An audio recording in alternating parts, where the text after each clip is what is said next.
বিশ্বময় ছড়িয়ে দিতে প্রবাল দর্পণ ইংল্যান্ড থেকে প্রচারিত অনলাইন টিভি চ্যানেল। বাংলাকে বিশ্বে ছড়িয়ে দিতে হ্যাঁ দাদা, আমরা চলে আসছি। চ্যানেলে কমেন্ট এবং শেয়ার করুন। প্রবাল দর্পণ বাংলা বিশ্বময়।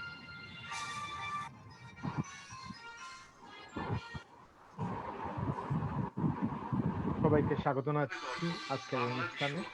প্রবাস দর্পণের পক্ষ থেকে স্বাগত এনে শুরু করছি আমরা আজকের অনুষ্ঠান।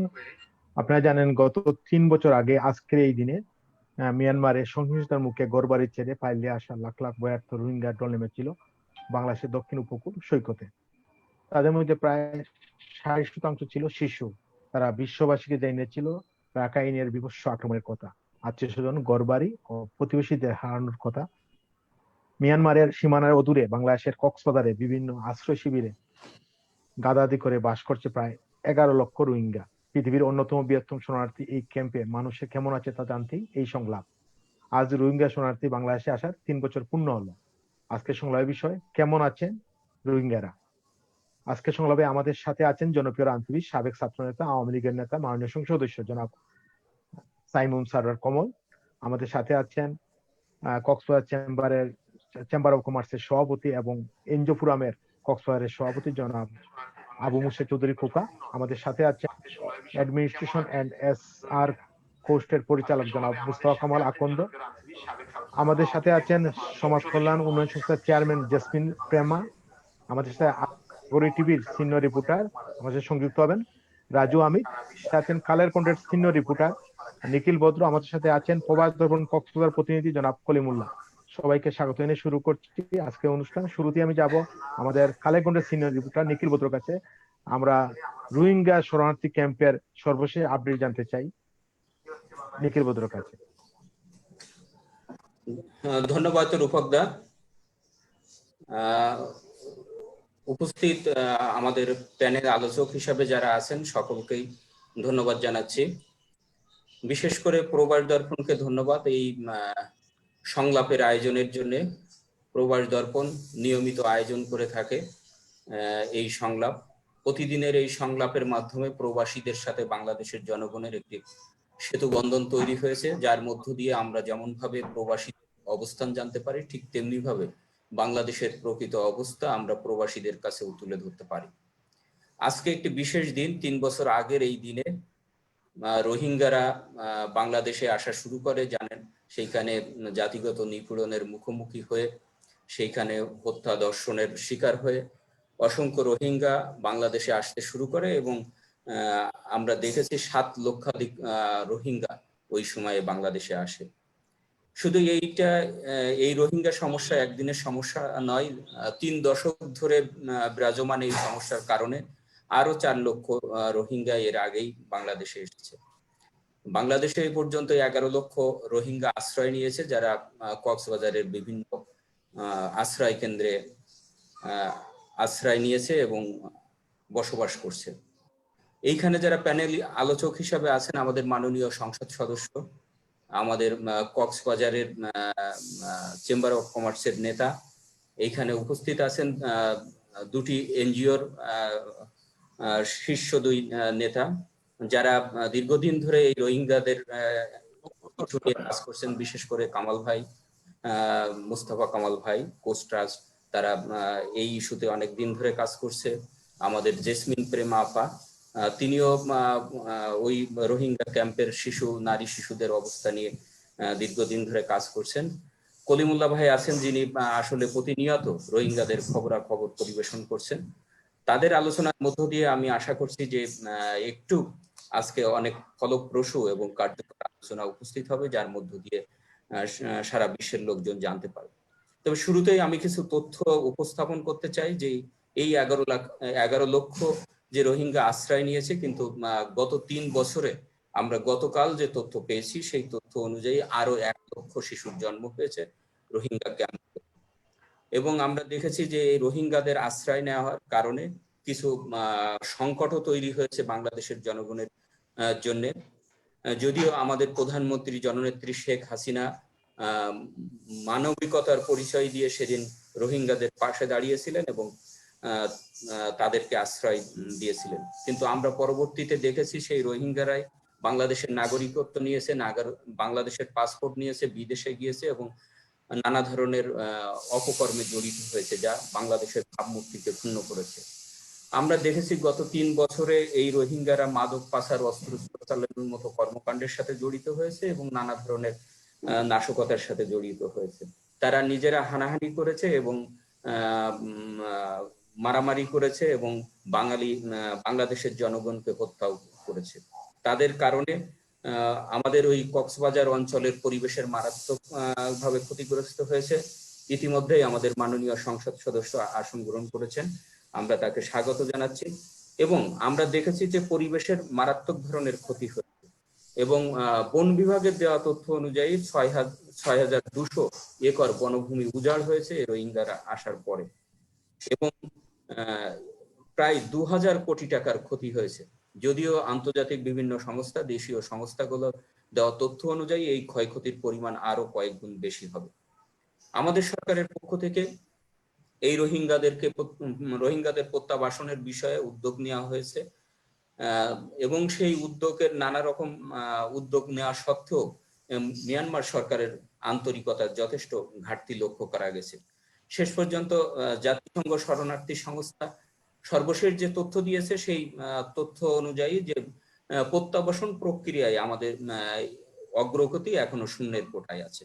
এক্ষেত্রে জাতিসংঘ সহ আন্তর্জাতিক বিভিন্ন সংস্থাগুলো দ্বারস্থ হয়েছে বাংলাদেশ এবং বাংলাদেশ তাদের কঠোর অবস্থানের কথা তুলে ধরেছে এবং বলেছে যে সুষ্ঠু নিরাপদ পরিবেশে রোহিঙ্গাদের প্রত্যাবাসনের জন্য বিশ্ব সম্প্রদায়ের সহযোগিতা চেয়েছেন আমাদের মাননীয় প্রধানমন্ত্রী। এবং সেক্ষেত্রে এক প্রকার আন্তর্জাতিক চাপের মুখে মায়ানমার রাজি হলেও তারা কথা রক্ষা করেনি। সমঝোতা স্বাক্ষর হলেও 2 মাসের মধ্যে প্রত্যাবাসন প্রক্রিয়া শুরু করার কথা থাকলেও মাসের পর মাস তারা নানা অজুহাতে অতিবাহিত করেছে।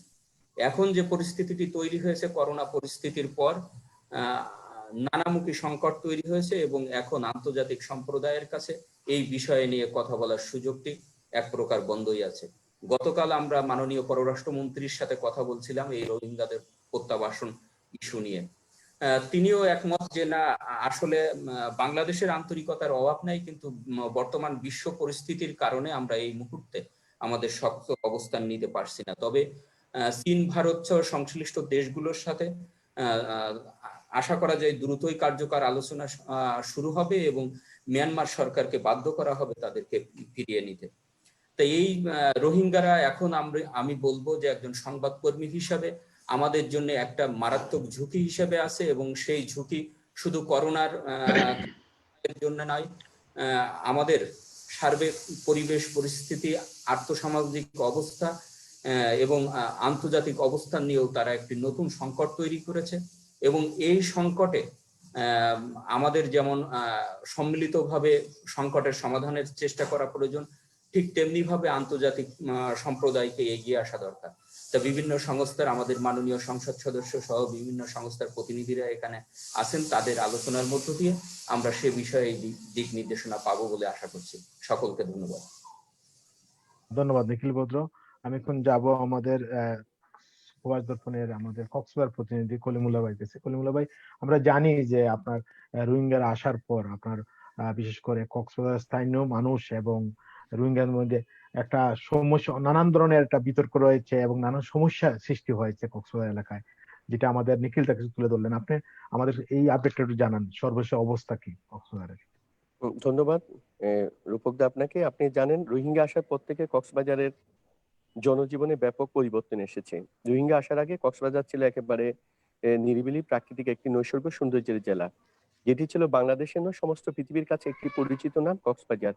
রোহিঙ্গা আসার পরে এখানে যত না শরণার্থী ক্যাম্প রয়েছে সেখান থেকে প্রায় 3 লক্ষাধিক রোহিঙ্গা, আমাদের শহরে লক্ষাধিক আর সব মিলিয়ে শরীয়তচিতে 3 লক্ষাধিক রোহিঙ্গা কক্সবাজার বিভিন্ন জায়গায় ছড়িয়ে পড়েছে। ফলে অতিরিক্ত একটি বোঝা শহরের উপর চাপ বেড়েছে এবং এটি একদিকে যেমন কক্সবাজারের জনজীবনে প্রভাব পড়ছে, অন্যদিকে এদের শ্রম, 3 লক্ষ মানুষের শ্রম একটু কম হওয়াতে এখানে যে রোহিঙ্গাদের কারণে আমাদের শ্রম শিল্পে, বিশেষ করে আমাদের নির্মাণ শ্রমিক, বুট শ্রমিক এবং ডেলি মজুর সব জায়গায় আমাদের শ্রমিকরা এখানে বঞ্চিত হচ্ছে। ফলে রোহিঙ্গা আসার পরে আমাদের যে সস্তায় যে শ্রম বিক্রির ফলে আমাদের কক্সবাজারে শ্রমজীবী মানুষগুলা বেকার হতে শুরু করেছে। পাশাপাশি আমাদের এখানে যে আমাদের অবকাঠামো ছিল, বিশেষ করে রাস্তাঘাট, তারপরে আর বিভিন্ন যাতায়াত, সেই যাতায়াতগুলা এখন খানাখন্দনে পরিণত হয়েছে। কারণ অতিরিক্ত বোঝা ১৫ লক্ষ মানুষের খাদ্য, তাদের বাসস্থান সামগ্রী এবং বিভিন্ন কিছু নেওয়ার পরে আমাদের এই যে অবকাঠামোতে ব্যাপক একটি ক্ষয়ক্ষতি হয়েছে। পাশাপাশি আমাদের যে পরিবেশ ছিল, বিশেষ করে আমাদের বনজ গাছপালা, তারপরে বিভিন্ন কিছু ছিল আমাদের যে এগুলা অনেক প্রায় ৬,০০০ একর বনভূমি এখানে নষ্ট করে ফেলা হয়েছে। ফলে এখানে দ্রুত এটি মরুভূমিতে পরিণত হয়েছে। ফলে পরিবেশে বিশাল ক্ষতি হয়েছে। যার ফলে আমরা দেখছি এখানে এবারে প্রচুর গরম বেড়ে গিয়েছিল। তারপরে আমাদের যে ওয়েদার একটু পরিবর্তন হচ্ছে, ঘূর্ণিঝড়, বারবার ঘূর্ণিঝড় এখানে হচ্ছে। সব মিলে পরিবেশে কিছু পরিবর্তন, যে পাশাপাশি অর্থনৈতিকভাবে কক্সবাজারের মানুষ একটু সংকটের মধ্যে রয়েছে। আগে যে জিনিসপত্রের দাম একটু সস্তা ছিল, সেখানে সেই জিনিসপত্রের দামগুলা বেড়ে যাচ্ছে। আগে যেখানে একটি শসার দাম ২৫ থেকে ৩০ টাকা, এখন এটা ৪০ টাকা বিক্রি হচ্ছে। টমেটোর দাম ১০০ টাকা করে। তারপরে আপনার যেকোনো তরি-তরকারি দ্বিগুণ হয়ে গেছে। ফলে স্থানীয় যারা জনসাধারণ রয়েছে তারা দুর্ভোগ পোহাতে হচ্ছে। তাছাড়া এখানে আরেকটি জিনিস, সরকারিভাবে কক্সবাজারকে কিন্তু ব্যয়বহুল শহর ঘোষণা করা হয়েছে। এটি মূলত আমাদের মাননীয় সংসদ সদস্য ভালো জানতে পারবেন। আমাদের কক্সবাজারে কোনো মানুষের দাবি ছিল না। এটি শুধুমাত্র প্রশাসনিক যে কর্মকর্তা, বিশেষ করে আমলাদের খুশি করার জন্য এটি করা হয়েছে। ফলে ব্যয়বহুল নগরী ঘোষণা পরে আমাদের যানবাহনের ভাড়া, তারপরে যাতায়াত ভাড়া, আমাদের ঘর ভাড়া সবকিছু বেড়ে গেছে। ফলে কক্সবাজারের মানুষ মোটামুটি একটি রোহিঙ্গা আসার পরে তারা খুবই অর্থনৈতিক, সামাজিক, রাজনৈতিক সব দিয়ে কষ্ট আছে। আর সামাজিকগত বলতে আমাদের এখানে আপনি জানেন পরিবেশ অনেক কিছু দেখা যায়। কক্সবাজারে ইদানিং আমাদের সহিংসতা বেড়ে গেছে। বিশেষ করে ইয়াবা পাচার, তারপরে খুন-খারাবি, তারপরে মাদক কারবার। আর পাশাপাশি আমাদের যে গালি বা কালচার ছিল সেটিও পরিবর্তন হয়ে যাচ্ছে। এবং এই গত ২-৩ দিন আগে আপনি দেখেছেন একজন মা এবং মেয়েকে, একজন যুবতী মেয়েকে রশি দিয়ে বেঁধে এলাকায় ঘুরিয়েছেন। ফলে এটি যেমন হয়েছে সিংহারিকে যে হত্যা করেছে আর্মিরে, একজন আর্মি কর্মকার। সব মিলে কক্সবাজারে প্রতিদিন কোনো না ঘটনা জন্ম দিচ্ছে, যা জাতীয় পর্যায়ে বিব্রত অবস্থায় পড়ছে। এটি হচ্ছে কক্সবাজারের পরিবেশটা দিন, দিন এটি সহিংসতার পর্যায়ে চলে যাচ্ছে। মানুষের মধ্যে এই যে একটা রোহিঙ্গা যে মনোভাব ছিল, সেই মনোভাব স্থানীয় মধ্যে ছড়িয়ে পড়ছে। কারণ কক্সবাজারে ২০ লক্ষ ২১ লক্ষ যে মানুষ বসবাস করে, তার পাশাপাশি নতুন পুরাতন এখানে ১৫-১৬ লক্ষ রোহিঙ্গাই বসবাস করছে। এবং আপনি জানেন পুরাতন অনেক রোহিঙ্গা আমাদের এখানে ছড়িয়ে পড়েছে। অনেক আগে থেকে নতুন রোহিঙ্গারাও এখানে ছড়িয়ে পড়েছে। ফলে সব মিলে কক্সবাজারের যে পরিবেশ, এটি দিন, দিন আরো অবনতি হচ্ছে। এটি যে একটা শান্ত, সুনিবিড় এবং প্রাকৃতিক নৈসর্গিক জেলা ছিল, সেদিন দিন, দিন এটি উত্তপ্ত হয়ে যাচ্ছে। এবং মানুষের মধ্যে অহিংস মনোভাব, সহিংস মনোভাব গড়ে উঠছে। এবং মানুষগুলা কিছুটা টেরোরিজমের দিকে ঝুঁকে পড়ছে। এবং পাশাপাশি আমাদের এখানে ধর্মীয় সহিংসতাও দিন, দিন বৃদ্ধি পাচ্ছে। আপনি জানেন রামুতে বিশাল একটা ঘটনা এখানে ঘটেছে, সেটি রোহিঙ্গা আগমনের পরপরই। এবং সব মিলে আমাদের কক্সবাজারের শান্তনিবিড় পরিবেশটা একটু অশান্তি হচ্ছে। আমরা যেটি মনে করি, আরেকটি আমাদের জিনিস হচ্ছে রোহিঙ্গা আমাদের বর্তমান করোনা কালে এ পর্যন্ত ৭২ জন রোহিঙ্গা করোনাতে আক্রান্ত হয়েছেন এবং ২ জন মারা গেছেন। এ আমাদের কক্সবাজারে সর্বমোট প্রায় ৪,০০০ করোনা আক্রান্ত হয়েছেন। তার মধ্যে এখন প্রায় সুস্থ হয়ে গেছেন, ৩২০০ মতো সুস্থ হয়ে গেছেন এবং ৬৮ জন লোক করোনায় মারা গিয়েছেন। এবং মানুষ যেটি শঙ্কা করেছিল যে রোহিঙ্গা ক্যাম্পে যদি করোনা আক্রান্ত হয়, সেটি যদি ব্যাপকভাবে ছড়িয়ে পড়ে তাহলে এটি একটি সারা বিশ্বের জন্য একটি মাথা ব্যথার কারণ হয়ে দাঁড়াবে। কিন্তু আমাদের যে সরকার, আমাদের বিশেষ করে সংসদ সদস্য মাননীয় সাইমন সরোয়ার কমল, তার যোগ্য নেতৃত্বে কক্সবাজারের এই যে করোনা যে আক্রান্ত যেভাবে ছড়িয়ে পড়ার কথা, সেটি হয় নাই। আপনি দেখেছেন সংসদ সদস্য নিজেই, যেখানে মানুষ করোনাকে ভয় পেত, তিনি নিজে গিয়ে লাশ দাফন করেছেন। এবং অনেক জায়গায় যেখানে মা-বাপ পালিয়ে গেছে, সেখানে আমাদের মাননীয় সংসদ সদস্য নিজেই সেখানে গিয়ে বিভিন্ন করোনা রোগীকে দাফন করেছেন এবং রোহিঙ্গা শিবিরে গিয়ে উনারাও বিভিন্নভাবে বোঝাতে সক্ষম হয়েছেন। তবে আমাদের একটি জিনিস কক্সবাজারের মানুষের মনে একটি হাহাকার, সেটি হচ্ছে কি এই যে আমাদের অবকাঠামো, বর্তমানে কক্সবাজার রাস্তাঘাটের যে অবস্থা, সেটি চোখে না দেখলে বিশ্বাস করা যায় না একটি পর্যটনশীল শহর হিসাবে। এজন্য মানুষ বারবার দাবি করছে, আমরা জানি ভিয়েনা চুক্তি অনুযায়ী আমাদের প্রশাসনিকভাবে যে আমাদের রাস্তাঘাট, অবকাঠামো সবকিছু করার জন্য স্থানীয় জন্য 25% একটি বরাদ্দের কথা রয়েছে। সেটি হয়তো প্রশাসন বার্গেনিং এর মাধ্যমে তারাই করবে, বিভিন্ন ইউনিয়ন উন্নয়নে মাধ্যমে এটি কাজগুলা করার কথা। এবং সেভাবে বরাদ্দ পাচ্ছে না কক্সবাজারের মানুষ। এবং আমরা দেখেছি আমাদের করোনা কালে এ কয়েকটি এনজিও এখানে বিশেষ করে এ কয়েকটি এনজিও, কিন্তু সব এনজিও কিন্তু ওভাবে কক্সবাজারের হুস পিপল এর জন্য তারা কাজ করে নাই। ফলে হুস পিপল যেভাবে সাহায্য সহযোগিতার কথা ছিল করোনা কালে সেগুলো পায় নাই। ফলে কক্সবাজারের মানুষের মধ্যে রোহিঙ্গাদের প্রতি যে সহানুভূতি ছিল, তাদের প্রতি যে ভালোবাসা ছিল সেটি দিন, দিন কমতে শুরু করেছে। বিশেষ করে রোহিঙ্গাদের কিছু আচরণ। তারা এখানে হাকিম ডাকাত নামে একজন স্থানীয় ৩ জনকে ধরে নিয়ে গিয়েছিল কিছুদিন আগেও। একজনকে হত্যা করেছে আর ২ জনকে মুক্তিপণের মাধ্যমে ছেড়ে দেওয়া হয়েছে যতটুকু আমরা জানি। এবং হাকিম ডাকাত তারা ছাড়াও এখানে স্থানীয় এক যুবলীগের নেতাকে তারা পিটিয়ে হত্যা করেছেন, যিনি রোহিঙ্গা আগমনের সময় যিনি তার সর্বোচ্চ বিলি করে দিয়ে রোহিঙ্গাদের সেবা করেছিল। তার পাশাপাশি আপনি জেনেছেন গতকালকে আমাদের এখানে প্রায় এই যাবৎকালে সবচেয়ে বড় ইয়াবা চালান ধরা খেয়েছে। বাংলাদেশে কক্সবাজার এই পর্যন্ত যত ইয়াবা চালান এসেছে তার মধ্যে গতকালকে সবচেয়ে প্রায় ৩২ লক্ষ ইয়াবা এখানে ধরা পড়েছেন, সেটি এই যাবৎকালে সবচেয়ে বড়। এবং সেখানে ২ জন রোহিঙ্গাকে ধরা হয়েছে। তাহলে বোঝা যাচ্ছে রোহিঙ্গা দিন দিন ইয়াবা, মাদক সব দিকে জড়িয়ে পড়ছে, যা কক্সবাজারের আইনশৃঙ্খলা অবনতি হচ্ছে। পাশাপাশি গত বছর তারা এই টাইমে যে একটা বড় ধরনের একটি সমাবেশ করেছিল, তখন আমরা নিজেরা নিরাপত্তা নিয়ে শঙ্কিত ছিলাম এবং আমরা মনে করছিলাম তারা যদি এভাবে সংগঠিত হয় যে কোনো সময় যদি রুকালি আক্রমণ করে, বিশেষ করে উকিয়া ট্যাকনামের জনগণ এখন রোহিঙ্গার তুলনায় সংখ্যালঘুতে পরিণত হচ্ছে, তারা যদি যে কোনো ধরনের সহিংসতায় জড়িয়ে পড়ে তাহলে আমাদের স্থানীয় জনগণকে রক্ষা করা কঠিন হয়ে পড়বে। আরো একটি জিনিস, এখানে আমরা বিশেষ করে মুক্তি সেট সহ কয়েকটি এনজিও তাদের কৃষিকাজের নাম দিয়ে দা নিরানি তারপরে বিভিন্ন অস্ত্র সরবরাহ করেছিল, সেটি নিয়ে কক্সবাজারের মানুষ ব্যাপকভাবে প্রতিবাদ করেছিল। আমরা মনে করি কক্সবাজারে কোনো জায়গায় নিড়ানি দিয়ে কৃষিকাজ করা হয় না, কেন সেটি সরবরাহ করা হয়েছিল? আর রোহিঙ্গাদের ধারালো অস্ত্র কেন, দেশীয় অস্ত্র কেন দেওয়া হয়েছে সেটি এখানে প্রশ্নবিদ্ধ ছিল। সেটি নিয়ে কক্সবাজার মানুষ মারাত্মকভাবে শঙ্কিত ছিল এবং ফলে ভয়ঙ্কর অবস্থায় তারা পড়ে গেছিল। কিন্তু এখন আমরা মনে করছি যে কিছু দাবি আমাদের স্থানীয়দের, সেটা হচ্ছে রোহিঙ্গা ক্যাম্পে কাঁটাতারে বেড়া দেওয়া এবং এনজিওদের কার্যক্রম নিয়ন্ত্রণ করা, এবং যে সমস্ত এনজিও এই সমস্ত যে ক্ষতিকর দ্রব্য সরবরাহ করছে তাদের কার্যক্রম নিয়ন্ত্রণ করা, এবং পাশাপাশি হুস কমিটির টাকা বরাদ্দ দেওয়া। আর স্থানীয়দের যতটুকু পারা যায় আমরা মনে করি স্থানীয় মানুষকে রোহিঙ্গা ক্যাম্পে চাকরি দেওয়া দরকার। তাহলে স্থানীয়দের সাথে রোহিঙ্গাদের একটা ভালো সম্পর্ক গড়ে উঠবে, এনজিও গুলোর সাথে স্থানীয়দের সম্পর্ক গড়ে উঠতে, স্থানীয় যদি কাজ পায়, চাকরি পায়, তাদের যদি বেকারত্ব ঘুরছে, তাহলে রোহিঙ্গা বিরোধী একটা মনোভাব যে গড়ে উঠছে সেটি হবে না। এই হচ্ছে কক্সবাজারের মোটামুটি রোহিঙ্গার স্থানীয় পরিবেশ পরিস্থিতি। এবং আমি ধন্যবাদ কলিম ভাই, আবার আসবো মোটামুটি আপনাকে। আপনার কাছে আবার আসবো। আমি এখন যাবো আমাদের সাথে যুক্ত হয়েছেন চেয়ারম্যান সমাজ কল্যাণ সংস্থা জেসমিন প্রেমা। প্রেমা ভাই, আমরা জানি যে আপনারা নারী এবং শিশু নিয়ে কাজ করছেন রোহিঙ্গাদের, এবং আপনি একটা জরিপও করেছিলেন, এর আগে অনুষ্ঠানে বলছিলেন। এবারে যদি একটু বলেন যে কি অবস্থা বর্তমান, রোহিঙ্গারা কেমন আছে? ধন্যবাদ প্রভাস দর্পণকে দাদা।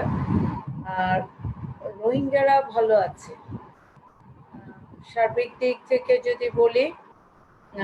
আমাদের এই করোনাকালীন সময় এবং আমরা যেই পরিস্থিতির মধ্যে সারা বিশ্বেই অতিক্রম করছে, তার মধ্যে বাংলাদেশ ইনশাআল্লাহ আল্লাহর রহমতে ভালো আছে। তো আমরা যে আশঙ্কা, এবং এটা আমরা না, WHO বিভিন্ন আন্তর্জাতিক সংস্থা এবং এটা বাইরের থেকে যে বাংলাদেশ নিয়ে যে একটা আতঙ্ক বা রোহিঙ্গাদের নিয়ে, সেই জায়গা থেকে বা এখন পর্যন্ত আমরা নর্মাল কন্ট্রোলে আছে। এখন কালকের কথা আমি বলতে পারবো না, কারণ কোভিড-19 এখনো, এটা আমরা কেউই বলতে পারছি না কখন কি হবে, কিভাবে, কোথায় এটা শেষ হবে। আর আমরা রোহিঙ্গারা ভালো আছে এই সেন্সে, তারা আমাদের বাংলাদেশের অতিথি হিসাবে তাদেরকে যতটুকু আতিথেয়তা করা দরকার সেটা আমরা চেষ্টা করছি, যেহেতু মাননীয় প্রধানমন্ত্রী হিউম্যানিটেরিয়ান বাংলাদেশের নেত্রী, তো সেই কারণে তাদেরকে আশ্রয় এবং তাদেরকে তার বুকে ঠাঁই দেওয়ার কারণে আমরাও বাংলাদেশের মানুষ এবং বিশেষ করে কক্সবাজারের মানুষ তাদেরকে সেইভাবেই আদর যত্নে স্নেহেতে রেখেছে। পাশাপাশি দাতা সংস্থা, ইন্টারন্যাশনাল সংস্থাগুলো কাজ করছে। এখন আমার যেটা ব্যক্তিগত শিশু ও নারী নিয়ে কাজ করার ক্ষেত্রে, বাচ্চারা এখন তাদের আইডেন্টি খোঁজে। হ্যাঁ, তো তার বাড়ি কোথায়? তার বাড়ি হলো বার্মা, তার বাড়ি হচ্ছে মায়ানমার। তো তার আইডেন্টি সে এখন খোঁজে বাচ্চারা। তো আমার কাছে এখন যেটা মনে হয় সারা বিশ্বের নেতাদেরকেই এটার দায়িত্ব নিতে হবে। এটা কেন শুধু একা বাংলাদেশ নেবে, অন্যদেরকেও নিতে হবে। আমরা যেহেতু হিউম্যানিটেরিয়ান বলছি, আমরা কাজ করছি তাদের জন্য, তাদের সেফটি, তাদের ফিউচার, এই শিশুদের ভবিষ্যতের জন্য তাদের সুনির্দিষ্ট ঠিকানা, তাদের আইডেন্টি যেই ঠিকানা সেই জায়গায় পৌঁছানো, তাদের নিজের জায়গায় পৌঁছানোর দায়িত্ব এটা আন্তর্জাতিক সবাইকেই নিতে হবে এবং সবাইকে সহযোগিতা করতে হবে বাংলাদেশের মাননীয় প্রধানমন্ত্রীকে। কারণ উনি যেভাবে বুকে টেনে নিয়েছেন এবং সেভাবে উনি রেখেছেন যত্নের সাথে। তো সেই যত্নের সাথে এখন যে বাচ্চা, আপনারা জানেন যে যত দিন যাচ্ছে এখানে বাচ্চা ডেলিভারির সংখ্যা বাড়ছে, বাচ্চার সংখ্যা বাড়ছে, বাচ্চা সংখ্যাটা বেড়ে যাচ্ছে। তো সেই ক্ষেত্রে এই বাচ্চাগুলোর এখন তাদের ঠিকানা দরকার, তাদের নির্দিষ্ট দেশ, তাদের ঠিকানা যেটা, তারা প্রায় তাদের সাথে গল্প করলে আপনারা দেখবেন যে এখন এই ইস্যু নিয়ে তারা কথা বলে, তাদের ঠিকানা কোথায়, তারা সেখানে যেতে চায় এবং সেখানে যেতে স্বাচ্ছন্দ্য বোধ করে। তো আমরা যারা কাজ করি, আমরা চেষ্টা করি, আমরা হিউম্যানিটেরিয়ান, আমরা এনজিওরা, ওখানে সমস্ত এনজিওরা আমরা কাজ করি দেশের স্বার্থ রেখে, বাংলাদেশের এনজিও যারা কাজ করি এবং বাংলাদেশের সরকারের নিয়ম নীতি মেনে, দেশের স্বার্থ মেনেই আমরা কাজ করি এবং কাজ করে যাচ্ছি। আমরা চেষ্টা করছি যে এদের ঠিকানা এরা যাক, কিন্তু যাওয়ার জন্য এটা শুধু এনজিওর আমাদের একার দায়িত্ব না। অনেক ক্ষেত্রে বলা হয় যে এনজিওরা চায় না, আমরা চাই, কারণ দেশটা তো আমাদেরও, এদেশের মানুষ আমরা, এদেশের সন্তান আমরা, আমাদের সন্তান, আমাদের প্রজন্ম রয়ে গেছে, আমরাও চাই যে তারা তাদের ঠিকানায় পৌঁছায়। এবং রোহিঙ্গা নারীরা যেই অবস্থায় আছেন বা ওরা যেই মায়ানমারে যে পরিস্থিতিগুলো ফেস করছেন মায়ানমার সরকার দ্বারা বা মায়ানমারের প্রশাসন দ্বারা, সেটা কিন্তু বাংলাদেশে তারা পায়নি এবং বাংলাদেশে তারা যথেষ্ট সহযোগিতা, সাপোর্ট বাংলাদেশ সরকারের এবং বাংলাদেশ সরকারের প্রশাসনে যারা আছেন, লোকাল পর্যায়ে যারা প্রশাসন আছেন, সমস্ত এজেন্সিরা তাদেরকে যথেষ্ট রেসপেক্ট, যথেষ্ট ভালোবাসা দিয়েই তাদের সাথে কাজ এবং চেষ্টা করছেন তাদের জন্য, তাদের উন্নয়নের জন্য। তাই হিউম্যানিটেরিয়ান ওয়ার্ক, একজন সরকারি কর্মকর্তাও কিন্তু এখন যারা কক্সবাজারে আছেন, বিশেষ করে ডিসি মহোদয়, উনি কিন্তু এখন পুরাটাই হিউম্যানিটেরিয়ান ওয়ার্ক করছেন।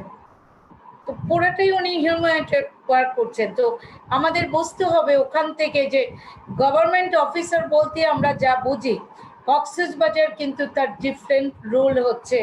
গভর্নমেন্টের যে সরকারি অফিসাররা আছে, বিভিন্ন গোয়েন্দা এজেন্সিরা আছে, ইভেন আমার সাংবাদিক ভাই ও বোনেরা আছেন এবং লোকাল পলিটিক্যাল নেতারা আছেন।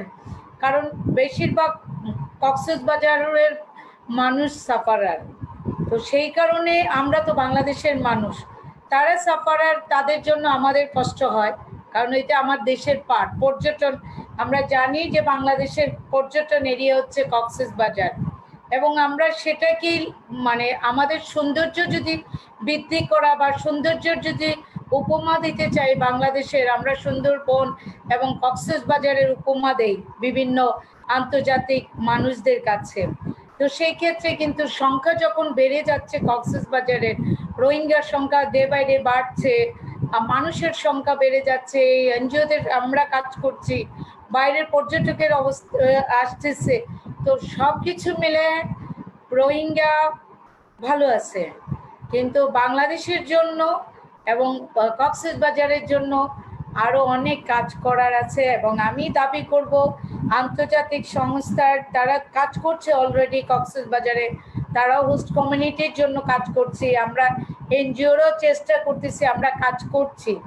এখন বিষয় হলো আমার নিড হচ্ছে 1 কেজি চাল আমি ভাত খেতে পারি, এখন আমাকে দেওয়া হচ্ছে 2.5 পট, 1.5 পট, অথবা 1 কেজি দেওয়া হলো, কিন্তু 1 কেজি চালের সাথে তো আনুষঙ্গিক আরো অনেক কিছু দরকার। তো সেই জায়গাটা আমাদের প্ল্যান করতে হবে। আমাদের যেই জায়গাগুলো গ্যাপ রয়ে গেছে সেই জায়গায় আমাদের এখন কাজ করতে হবে। আর আমার জায়গা থেকে রোহিঙ্গা শিশুরা তাদের আইডেন্টি করছে এবং তারা তাদের ঠিকানায় যেতে চায়। থ্যাংক ইউ দাদা আপনাকে। আবার ধন্যবাদ, কথা ধন্যবাদ। বলবো। আবার আসবো আপনার কাছে। আমি এখন যাবো আমাদের কষ্টার পরিচালক জনাব মুস্তাফা কামাল আখন্দ ভাইয়ের কাছে। কামাল ভাই, আমরা জানি আপনি দীর্ঘদিন যাবত, আপনারা গত 3 বছর হয়ে গেল কাজ করছেন। ওখানকার যে অবস্থা বলেন, যে আপনাদের কাজ করার পর আমরা জানি যে রোহিঙ্গারা অনেক ভালো আছে, সেখানকার বাস্তবতা একটু যদি বলেন, আপনারা কিভাবে কাজ করছেন, এবং এই যে রোহিঙ্গারা মানে দীর্ঘদিন যাবত আছে, বাংলাদেশে যাওয়ার কি কোনো সম্ভাবনা রয়েছে, এই ব্যাপারে একটু বলেন। জি, ধন্যবাদ রূপক দা। দেখেন, এটা কিন্তু আগস্ট মাস, শোকাবহ মাস, এবং এই আগস্ট মাসে অনেকগুলো ঘটনার অবতারণা করছে।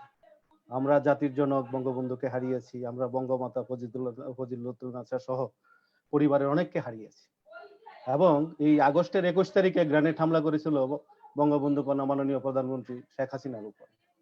যদি সেই দিন তারা যদি সফল হতো, তাহলে আজকে এই 25শে আগস্ট যে আমরা রোহিঙ্গার আগমন, এই দিনটি আদৌ পেতাম কিনা, বা বাংলাদেশ তখন এদেরকে রিসিভ করতো কিনা, এটা নিয়ে আমার যথেষ্ট সন্দেহ আছে। তো আল্লাহর অশেষ রহমত, মাননীয় প্রধানমন্ত্রীও জীবিত আছেন, এবং উনি প্রায় কারো কারো হিসাবে 11 লক্ষ প্লাস, কারো কারো হিসাবে 10 লক্ষ রোহিঙ্গাদেরকে উনি আশ্রয় দিয়েছেন। এবং আমরাও মানবিক ভাবে, যে বিশ্বের ইতিহাসে প্রথম একটা ইতিহাস সৃষ্টিকারী এক থালায় ভাত খাওয়া 2 দেশের নাগরিকদের, এইটাই উনি প্রথম চালু করলেন এইখানে। তো সেদিক দিয়ে বলতে হয় রোহিঙ্গারা খুব ভালো আছেন, কিন্তু রাষ্ট্রহীন একটা নাগরিক সে কতটুকু ভালো থাকে, এই বিষয়টাও আমাদের বিবেচনায় আনা উচিত। আমাকে যদি বলা হয় যে এইখানে আপনাকে খাওয়াবো, পড়াবো, আপনি থাকবেন, কোনো কাজ নাই, আপনি অন্য একটা রাষ্ট্রে বসে থাকবেন, এটা মনে হয় না কোনো স্বাভাবিক কোনো নাগরিক এটাকে সহজে মেনে নিবে। তো আমরা যেটা বলতে চাই সেটা হলো যে, দেখুন, গত 3 বছর পার হয়ে গেল। আমি একটু অন্য জায়গায় যাই। 3 বছরে এখন আমাদের কি পাইছি, কি অর্জন করতে পারছি, কি অর্জন করতে পারি নাই।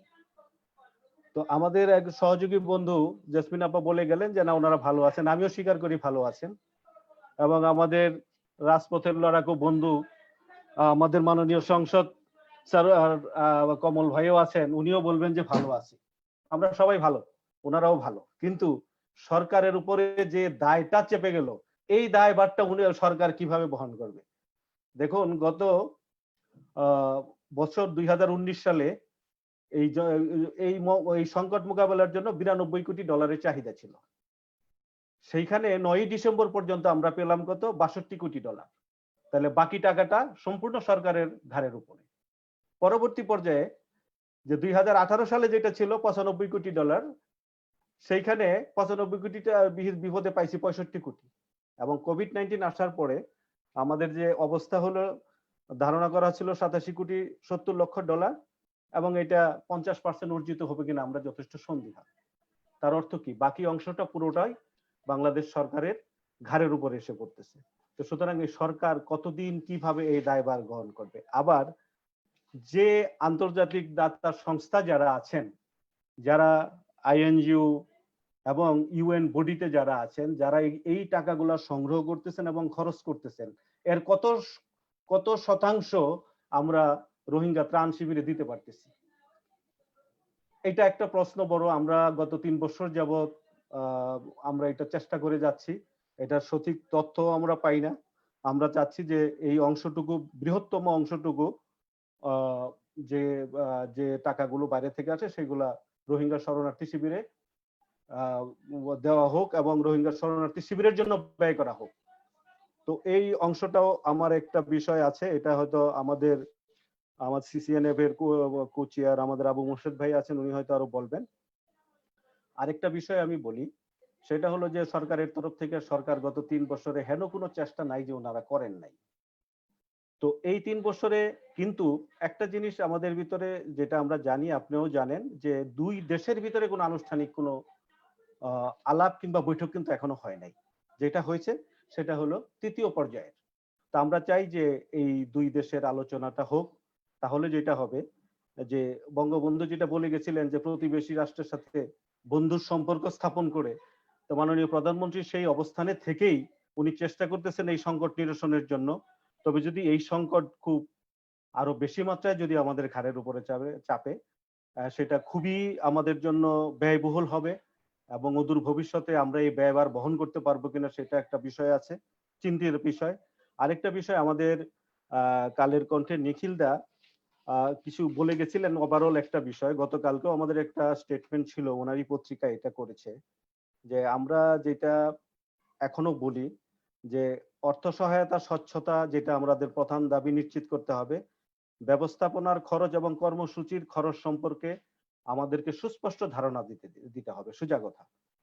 আর এই যে এখন পর্যন্ত যেটা আছে যে পরিচালনা ব্যয় হিসাবে 65%, এইটা কমিয়ে আনতে হবে, অনেকাংশে কমিয়ে আনতে হবে। এবং যেটা আমাদের গত 3 বছর যাবত আমরা আলোচনা করে আসতেছি, এটা কোনো অবস্থাতেই কাম্য নয়।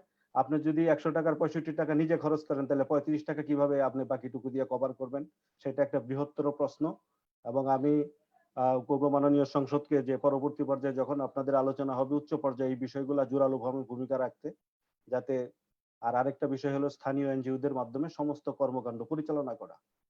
তো এই বিষয়গুলা নিয়েই আমরা পাশাপাশি যেটা করছে, আমরা ডে 1 25শে আগস্ট যেদিন আসলো 26 তারিখ থেকেই আমরা 26শে আগস্ট থেকে কোস্টার, যেহেতু এটা কর্ম এলাকা, কোস্টার, পালস বাংলাদেশ এবং সহ আমরা যৌথভাবেই দীর্ঘ 3 বছর যাবত একটানা আমরা কাজ করে আসতেছি। প্রথম 3 মাস তো আপনারা জানেন যে খুব এলোমেলো অবস্থায় ছিল আমাদের, যার যার অবস্থান থেকে, এবং অন্যান্য কোস্টের যে আরো স্থানীয় এনজিও, জেসমিন আপারাও ছিল, অন্যান্য স্থানীয় এনজিও যারা আছে, তারা সবাই যে যার অবস্থান থেকে এই প্রথম 3 মাস আগস্ট, সেপ্টেম্বর, অক্টোবর আমাদের সার্বিকভাবে সহযোগিতা করে আসতেছি। তার পরবর্তী পর্যায়ে যখন এটা শৃঙ্খলার ভিতরে আনা হলো, তখন আস্তে আস্তে আমাদের এনজিও ব্যুরোর প্রধানমন্ত্রী কার্যালয় থেকে অনুমোদন সাপেক্ষে বিভিন্ন প্রজেক্টের মাধ্যমে তাদের মাধ্যমে আমরা গেলাম।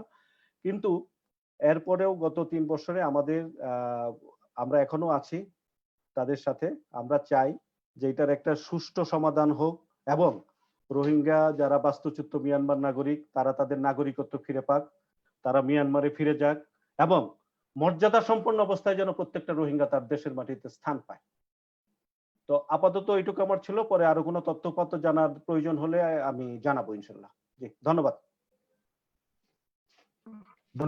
ধন্যবাদ মুস্তফা ভাই। আমি যাব একটু আমাদের কক্সবাজার চেম্বার অফ কমার্সের সভাপতি এবং এনজিও ব্যুরোর সভাপতি আবু মুর্শেদ চৌধুরী খোকা ভাই গেছে। খোকা ভাই, আমরা বিশেষ করে আপনি জানেন যে বিশেষ করে বিশ্বয়িক কোভিড-19 কারণে বিশ্ব অর্থনৈতিক মন্দার দিকে দায়িত্ব হচ্ছে এবং আমাদের ইউরোপ এবং ইউরোপ বিভিন্ন দেশে এখন অর্থনৈতিক মন্দা শুরু হয়ে গেছে।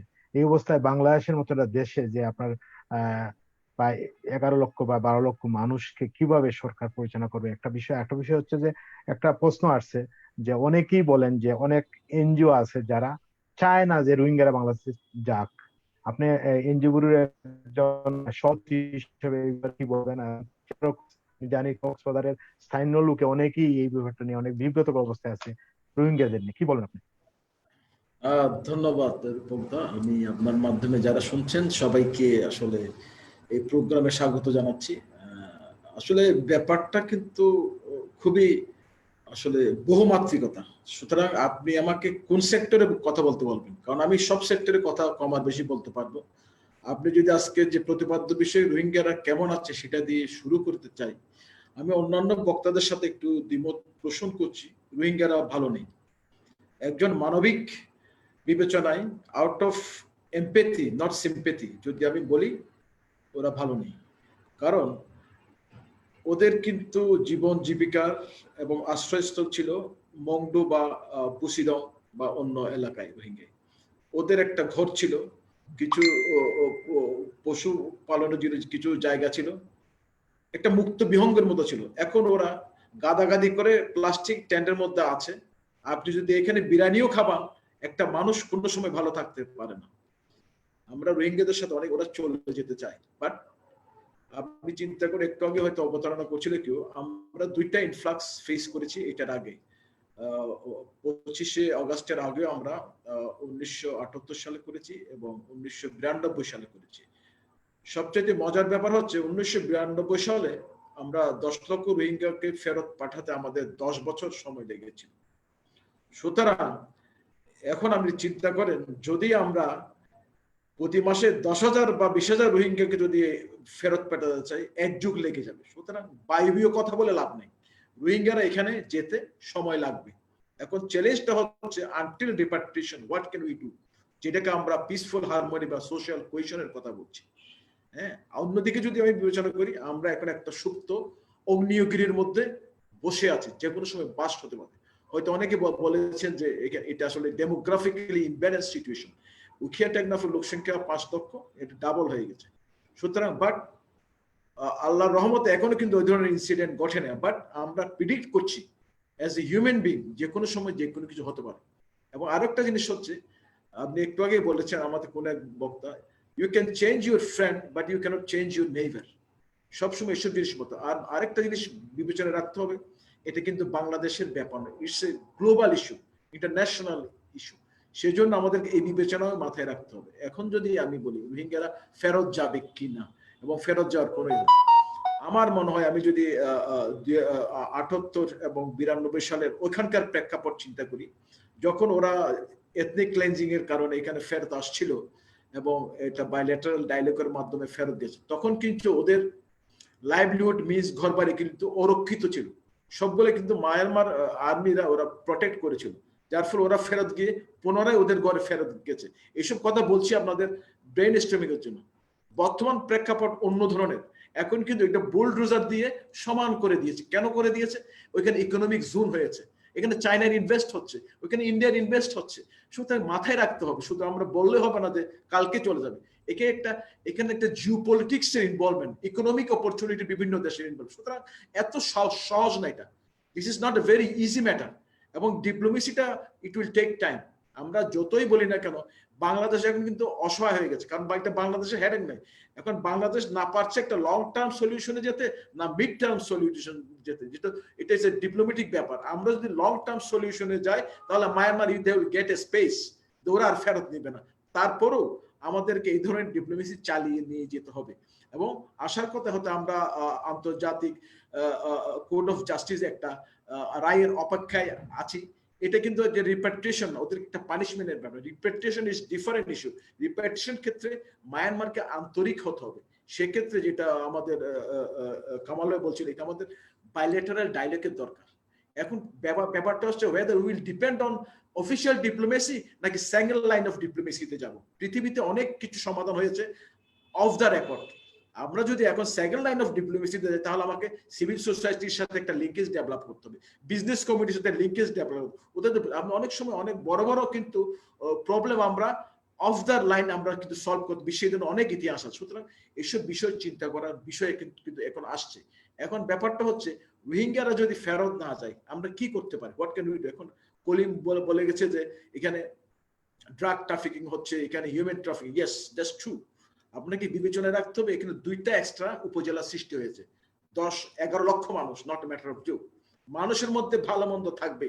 এখন আপনি যদি এই Rohingya community from morning to dusk বসায় বসায় খাওয়ান, এটা তো আইডল ব্রেন, এগুলো তো শয়তানের কারখানা হবে। সুতরাং এখন আমাদেরকে চিন্তা করতে হবে, সরকার বাহাদুর আমাদের রাষ্ট্রীয় ব্যবস্থা চিন্তা করবে। এখন আমরা how can be keep them busy from morning to dusk somehow within the camp. আমি ক্যাম্পের বাইরে যেতে বলছি না। এবং ইতিমধ্যে আমাদের কামাল ভাই বলেছেন, ইন্টারন্যাশনাল ফান্ড কিন্তু ডে বাই ডে শ্রিং হয়ে আছে। Still we are depending on the foreign aid. যদিও আমরা বাংলাদেশ সরকার এখানে ফিনান্সিয়াল ইনভলভমেন্ট আছে, RRC অফিস আছে, একটা খরচ যাচ্ছে, তারপরে কিন্তু ম্যাক্সিমাম এইড আসছে ফরেন। এখন আমাদেরকে উনি যে কস্ট মিনিমাইজের কথা বললেন, এটা খুবই ইম্পর্টেন্ট।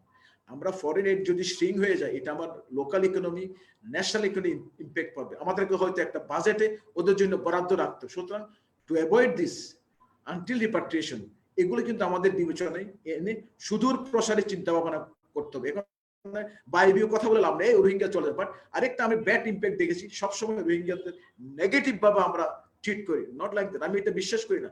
ওদেরকে ওইখানে মায়ানমারে কিন্তু অমানবিক ভাবে ওদেরকে শিক্ষার আলো দেওয়া হয় নাই, মুভমেন্ট করতে, ফ্রিডম অফ চয়েস কিছুই ছিল না। ওরা মানবতা কি জিনিস ওরা জানে না। সুতরাং ওরা আসছে আমাদের মাননীয় প্রধানমন্ত্রীর দূরদর্শিতা বলি এবং মানবিক বিবেচনায় বলি আশ্রয় দিয়েছে, despite having lot of limitation. আমরা একটা রিস্ক নিয়েছি। সুতরাং এইখানে আমার কথা হচ্ছে রিপাট্রিশনটা হচ্ছে আমাদের ফার্স্ট চয়েস।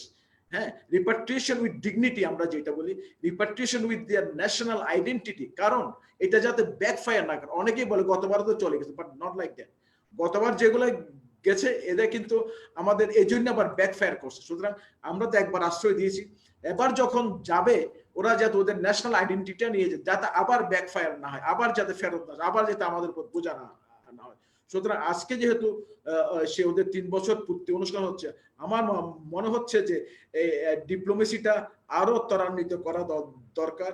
এবং শুধু গভর্নমেন্ট G2G না, এখানে আপনার যেসব INGO বিশেষ করে UN বডি যেগুলো কাজ করছে, এদের এইডের পাশাপাশি ওদের একটা দায়িত্ব আছে। ওদের অনেকেরই সাব অফিস মায়ানমারে রয়েছে, মুঙ্গুতে রয়েছে, বুচিদংয়ে রয়েছে, আকিয়াপে রয়েছে। ওদের কিন্তু একটা দায়িত্ব আছে। তোমরা শুধু এইড দিয়ে বসায় রাখবা এটা করো। সুতরাং বাংলাদেশ সরকারের দায়িত্ব না, যেহেতু ইন্টারন্যাশনাল ইস্যু, ওদেরকে কিন্তু এসব দায়িত্ব বা নিতে হবে। ওদের কিন্তু অফ দ্য রেকর্ড, আমি যেটা বললাম সেকেন্ড লাইন অফ ডিপ্লোমেসিতে ওদেরকে যেতে হবে।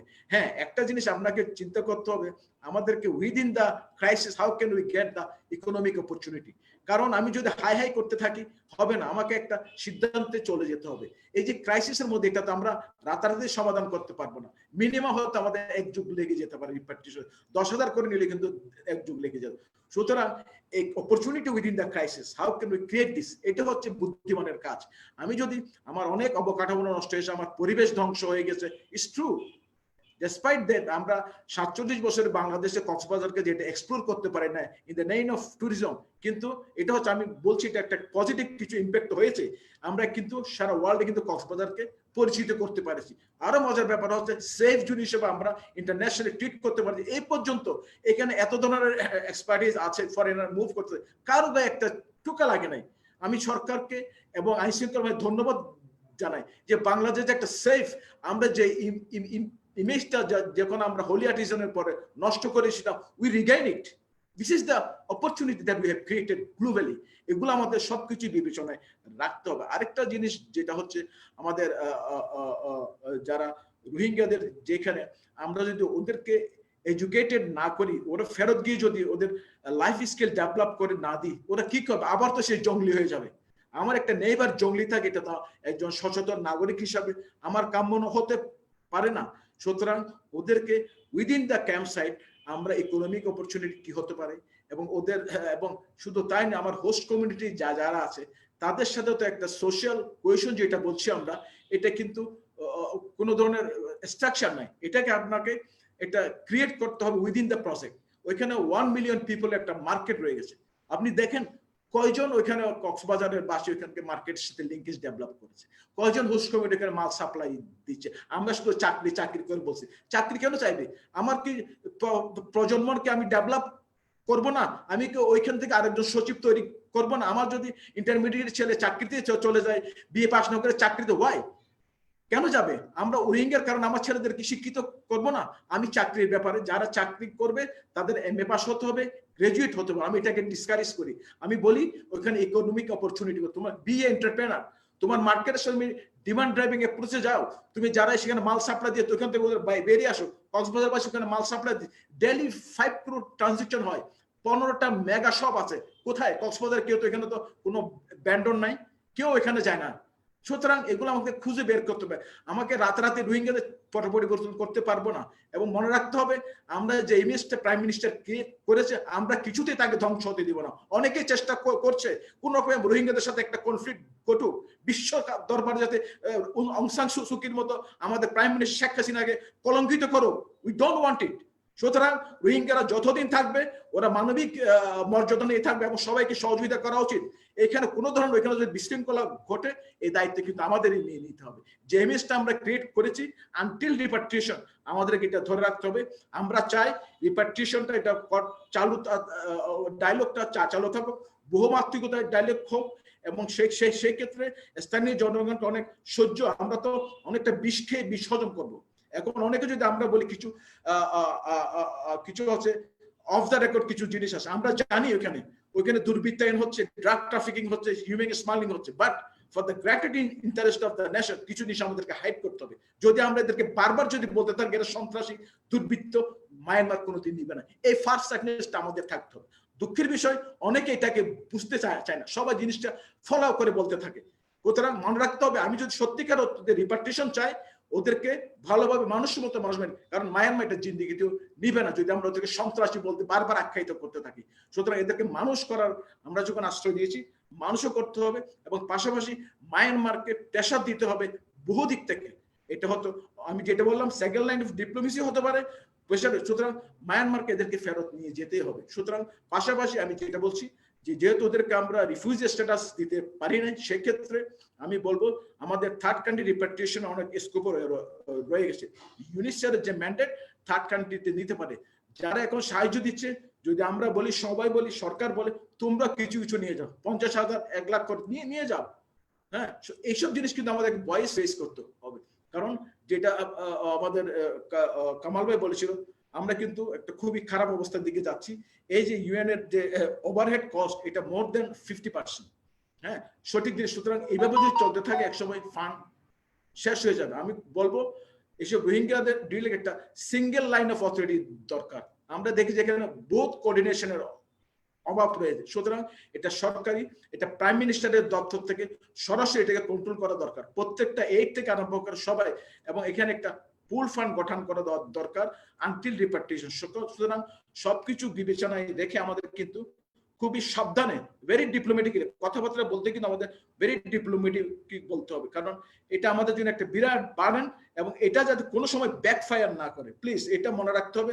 আমরা যতই কথা বলি না কেন, আমাদের বিষ খেয়ে বিষ হজম করে আনটিল রিপার্টিশন সহ্য করতে হবে। কারণ ফালাবো আমরা এটা বলি কিন্তু আমাদের জন্য এটা ক্ষতি হতে পারে। আমরাও চাই রোহিঙ্গারা যথাসময়ে ফেরত যাওয়ার জন্য সরকারের পক্ষ থেকে হোক, সিভিল সোসাইটির পক্ষ থেকে হোক, ব্যবসায়ীর পক্ষ থেকে হোক, এটা ডায়লগ করা দরকার। কারণ ওদের এখানে নির্বাচন আসছে, আরেকটা অজুহাত, আরো 1 বছর সময় নিয়ে নেবে, বলতে আমাদের এখানে পার্লামেন্ট ইলেকশন হবে, আমরা এখন পারবো না। এই জিনিসটা কিন্তু বারবার এরা শুভঙ্কর ফলে যেসব ডায়লগ ওরা করেছে, এসব আসলে কিছুই না। এটা আসলে ইটস আই ওয়াশ। মায়ানমার, আমি তো খুব একটা আশাবাদী না যে মায়ানমার এটা যদি বিদেশি চাপ যদি না হয়, ইউএন চাপ। আপনি দেখেন আমেরিকা আজকে প্রথম আলোতে আছে, আমেরিকার বিজনেস, ইউরোপের বিজনেস, রাশিয়ার, বাংলাদেশ থেকে 3টা বলে এখানে ইনভেস্টমেন্ট হচ্ছে, চায়নার বিজনেস ইনভেস্ট হচ্ছে। আমাদেরকে একটা রোহিঙ্গাদের ধরাই দিয়ে বিশ্ব বিবেক ওইদিকে দাবি। সুতরাং সবকিছু চিন্তায় রাখতে হবে।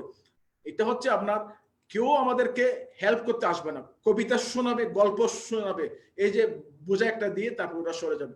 তোমরা তো ওদেরকে সহযোগিতা করতেছো মায়ানমারকে, ওদের সাথে বিজনেস লিঙ্কেজ আরো বাড়িয়ে দিচ্ছ, আমাদেরকে রোহিঙ্গা বোঝা দিয়ে তোমরা এখানে আরাম করো। সুতরাং এইসব জিনিস বিবেচনায় রেখে আমাদেরকে কিন্তু মুভ করতে হবে। সুতরাং অন্যরা ধন্যবাদ কোকা ভাই। জি কোকা ভাই আবার আসবো, ধন্যবাদ জানাচ্ছি, আবার আসবো আপনার কাছে। আমি যাবো আমাদের মাননীয় সমিতি জনাব সাইমুল সারওয়ার কমল ভাইয়ের কাছে। কমল ভাই, আপনি শুনলেন যে আমাদের অতিথিরা বললেন, কি বলবেন আপনি মাননীয় সংসদ হিসেবে, কক্সবাজারের জনপ্রিয় একজন সাংসদ হিসেবে কি বলবেন আপনি এই যে কেমন আছে রোহিঙ্গারা অনুষ্ঠানে?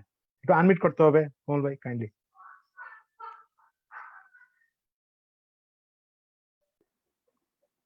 রূপক ভাই ধন্যবাদ।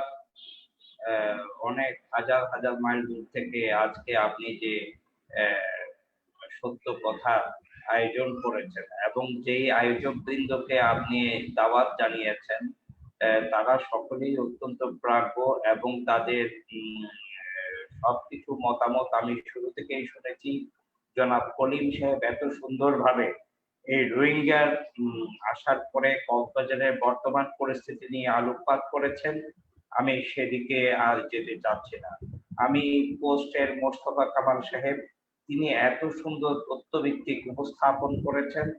সেই রোহিঙ্গা কমিউনিটির জন্য ফরেন এইড থেকে আসা 65% ম্যানেজমেন্ট খাতে ব্যয় হচ্ছে, তাতে রোহিঙ্গাদের ভাগ্য উন্নয়নে অথবা হোস্ট কমিউনিটির ভাগ্য উন্নয়নে কতটুকু কাজ দেবেন, এই তথ্যটুকু খুবই গুরুত্বপূর্ণ। এবং আমাদের জেসমিন প্রেমা, তার সাথে আমি আরেকবার সংযুক্ত হয়েছিলাম, তার উপস্থাপনা আমার অনেক পছন্দ হয়েছে। সর্বোপরি আমাদের কক্সবাজার চেম্বারের সভাপতি জনাব আবু মোর্শেদ চৌধুরী খোকা, তার উপস্থাপনা এবং সম্ভাব্য করণীয় সম্পর্কে তিনি যা কিছু বলেছেন এবং আমার পূর্ববর্তী আলোচকরা যা কিছু বলেছেন, সবকিছুই আজকের আলোচনাকে অত্যন্ত সমৃদ্ধ করেছে। এবং আমি মনে করি আজকে আমাদের এই রোহিঙ্গা বিষয়ে যেই আমাদের আলোচনা হচ্ছে এবং এখানে অনেক অসংখ্য আলোচনা হচ্ছে, এবং আজকের আলোচনাটুকু অত্যন্ত গুরুত্বপূর্ণ এবং তথ্য নির্ভর, এবং আমরা মনে করি এটি যদি আমরা আরো বেশি ছড়িয়ে দিতে পারি এবং এই আলোচনার পরিধি যদি আমরা আরো বেশি কাছে টানতে পারি, সেই ক্ষেত্রে বর্তমান সরকার এবং আন্তর্জাতিক বিশ্ব এখানে অনেক কিছু অনুধাবন করতে পারবে, এবং আইসিসি যে কার্যক্রম নিয়ে এগিয়ে যাচ্ছে তারও কিন্তু তারা অনেক কিছু এখান থেকে তথ্য সংগ্রহ করে সিদ্ধান্ত নিতে পারবে। রূপক ভাই, এখানে আমিও বলবো জনাব আবু মোর্শেদ চৌধুরী খোকার মতো, রোহিঙ্গারা আসলে কেউ ভালো নেই। রোহিঙ্গারা ভালো নেই যাদের জমি নেই, যাদের কোনো রাষ্ট্র নেই, যাদের বেঁচে থাকার কোনো কর্ম নেই, যাদের আত্মীয় স্বজনের সাথে আনন্দ উৎসব করার অথবা গণতান্ত্রিক মতামত দেওয়ার কোনো সুযোগই নেই, সুযোগই নেই। স্বাভাবিকভাবে তারা খেয়ে পড়ে বেঁচে আছে। সাথে সাথে আমার হোস্ট কমিউনিটিও অনেক ত্যাগের বিনিময়ে তাদেরকে যে গ্রহণ করেছিল তারাও এখন অনেক কষ্টে আছে। আর আন্তর্জাতিক বিশ্ব এখানে অনেকেই অর্থনৈতিক উন্নয়নের হিসাব মিলালো আমার মাননীয় প্রধানমন্ত্রী শেখ হাসিনা কাছে এখন অনেক বোঝা চলে এসেছে বাংলাদেশ সরকারের কাছে। আমি রোহিঙ্গারা কেমন আছে, আমার পূর্ববর্তী আলোচকগণ অত্যন্ত গুরুত্বপূর্ণ তথ্য দিয়েছেন। আমি এ বিষয়ে আরেকটি তথ্য আমি এখানে উপস্থাপন করতে চাই। আজকে চলমান বিশ্বে সেই মিয়ানমারের জান্তা সরকার, সামরিক জান্তা সরকার, তারা এস্টাবলিশ করতে যাচ্ছে এই রোহিঙ্গারা কোনোভাবেই আরাকানের না, এবং তাদের কোনো রাষ্ট্রীয় অধিকার, নাগরিকত্ব দেওয়ার অধিকার মিয়ানমারের নাই, এবং মিয়ানমার তা করবে না। আজকে এই প্রচারণা তারা সারা পৃথিবীতে চালিয়ে যাচ্ছে। এটার পক্ষে সেই মুসলমান নাগরিকদের পক্ষে কথা বলার উপযুক্ত মানুষের সংখ্যা অনেকাংশে কমে গেছে। আমরা দেখি সেই 1947 সালের 2রা অক্টোবর সংবিধান প্রণয়ন কমিটির উপদেষ্টা উ চান টুন তিনি সেই সংবিধানে তিনি মতামত দিয়েছিলেন যে মুসলমান মিয়ানমারে জন্মগ্রহণ করবে তাকেই নাগরিক হিসেবে গণ্য করতে হবে। মিয়ানমারের সংবিধানের 11 অনুচ্ছেদের 2 নম্বর কলামে আমরা দেখি মিয়ানমারে জন্মগ্রহণকারী অথবা বার্মা ইউনিয়নে জন্মগ্রহণকারী যে কোনো ব্যক্তির দাদা অথবা দাদি, নানা অথবা নানি যদি সেই মিয়ানমারে আদিবাসী হয়ে থাকে তাহলে তাকে নাগরিক অধিকার দিতে হবে। মুসলমানদের অধিকার, তারা কি 47-এর পরে এদিক থেকে সেদিকে গেছে নাকি তারা কখন গেছে, এই কথাটুকু সঠিকভাবে বেশি প্রয়োজনীয় জায়গায় এখনো উপস্থাপনা করা গেছে খুবই অপর্যাপ্ত। আমি এক্ষেত্রে ইতিহাস থেকে বলতে চাই, আমাদের মহানবী হযরত মুহাম্মদ সাল্লাল্লাহু আলাইহি সাল্লামের জীবদ্দশায় 610 সাল থেকে 633 সাল পর্যন্ত ইতিহাস বলে আরবের কুরাইশরা সেই সময়ে ব্যবসা বাণিজ্যের উদ্দেশ্যে তারা এই ক্যান্টন বন্দর হয়ে আরাকানে প্রবেশ করেছিল, এবং আরাকানের সেই সময়ে দীর্ঘ যাত্রাপথে তারা বিভিন্ন সমুদ্র বন্দরে তারা সেখানে অবস্থান করেছিল এবং তারা সেখানে ইসলাম ধর্ম প্রচার করেছিল।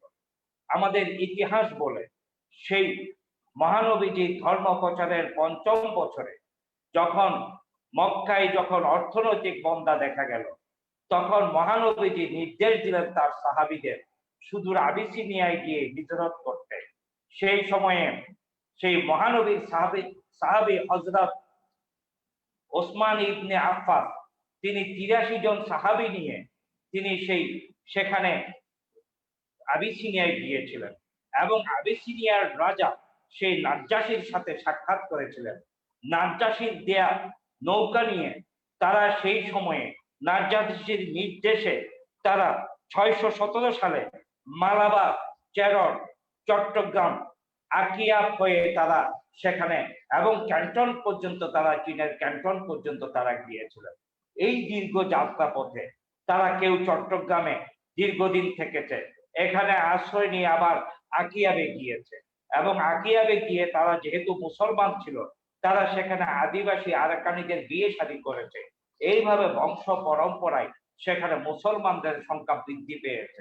আমরা মধ্যযুগীয় কবি আলাউলের সেই তার পদ্মাবতী কাব্যে রোষাঙ্গ রাজসভার যে বর্ণনা দেয়া হয়েছিল তাতে দেখা গেছে মধ্যযুগে সেই রোষাঙ্গ এলাকার মধ্যে মুসলমানদের সেখানে মিলন মেলার ক্ষেত্র হিসেবে পরিণত হয়েছিল।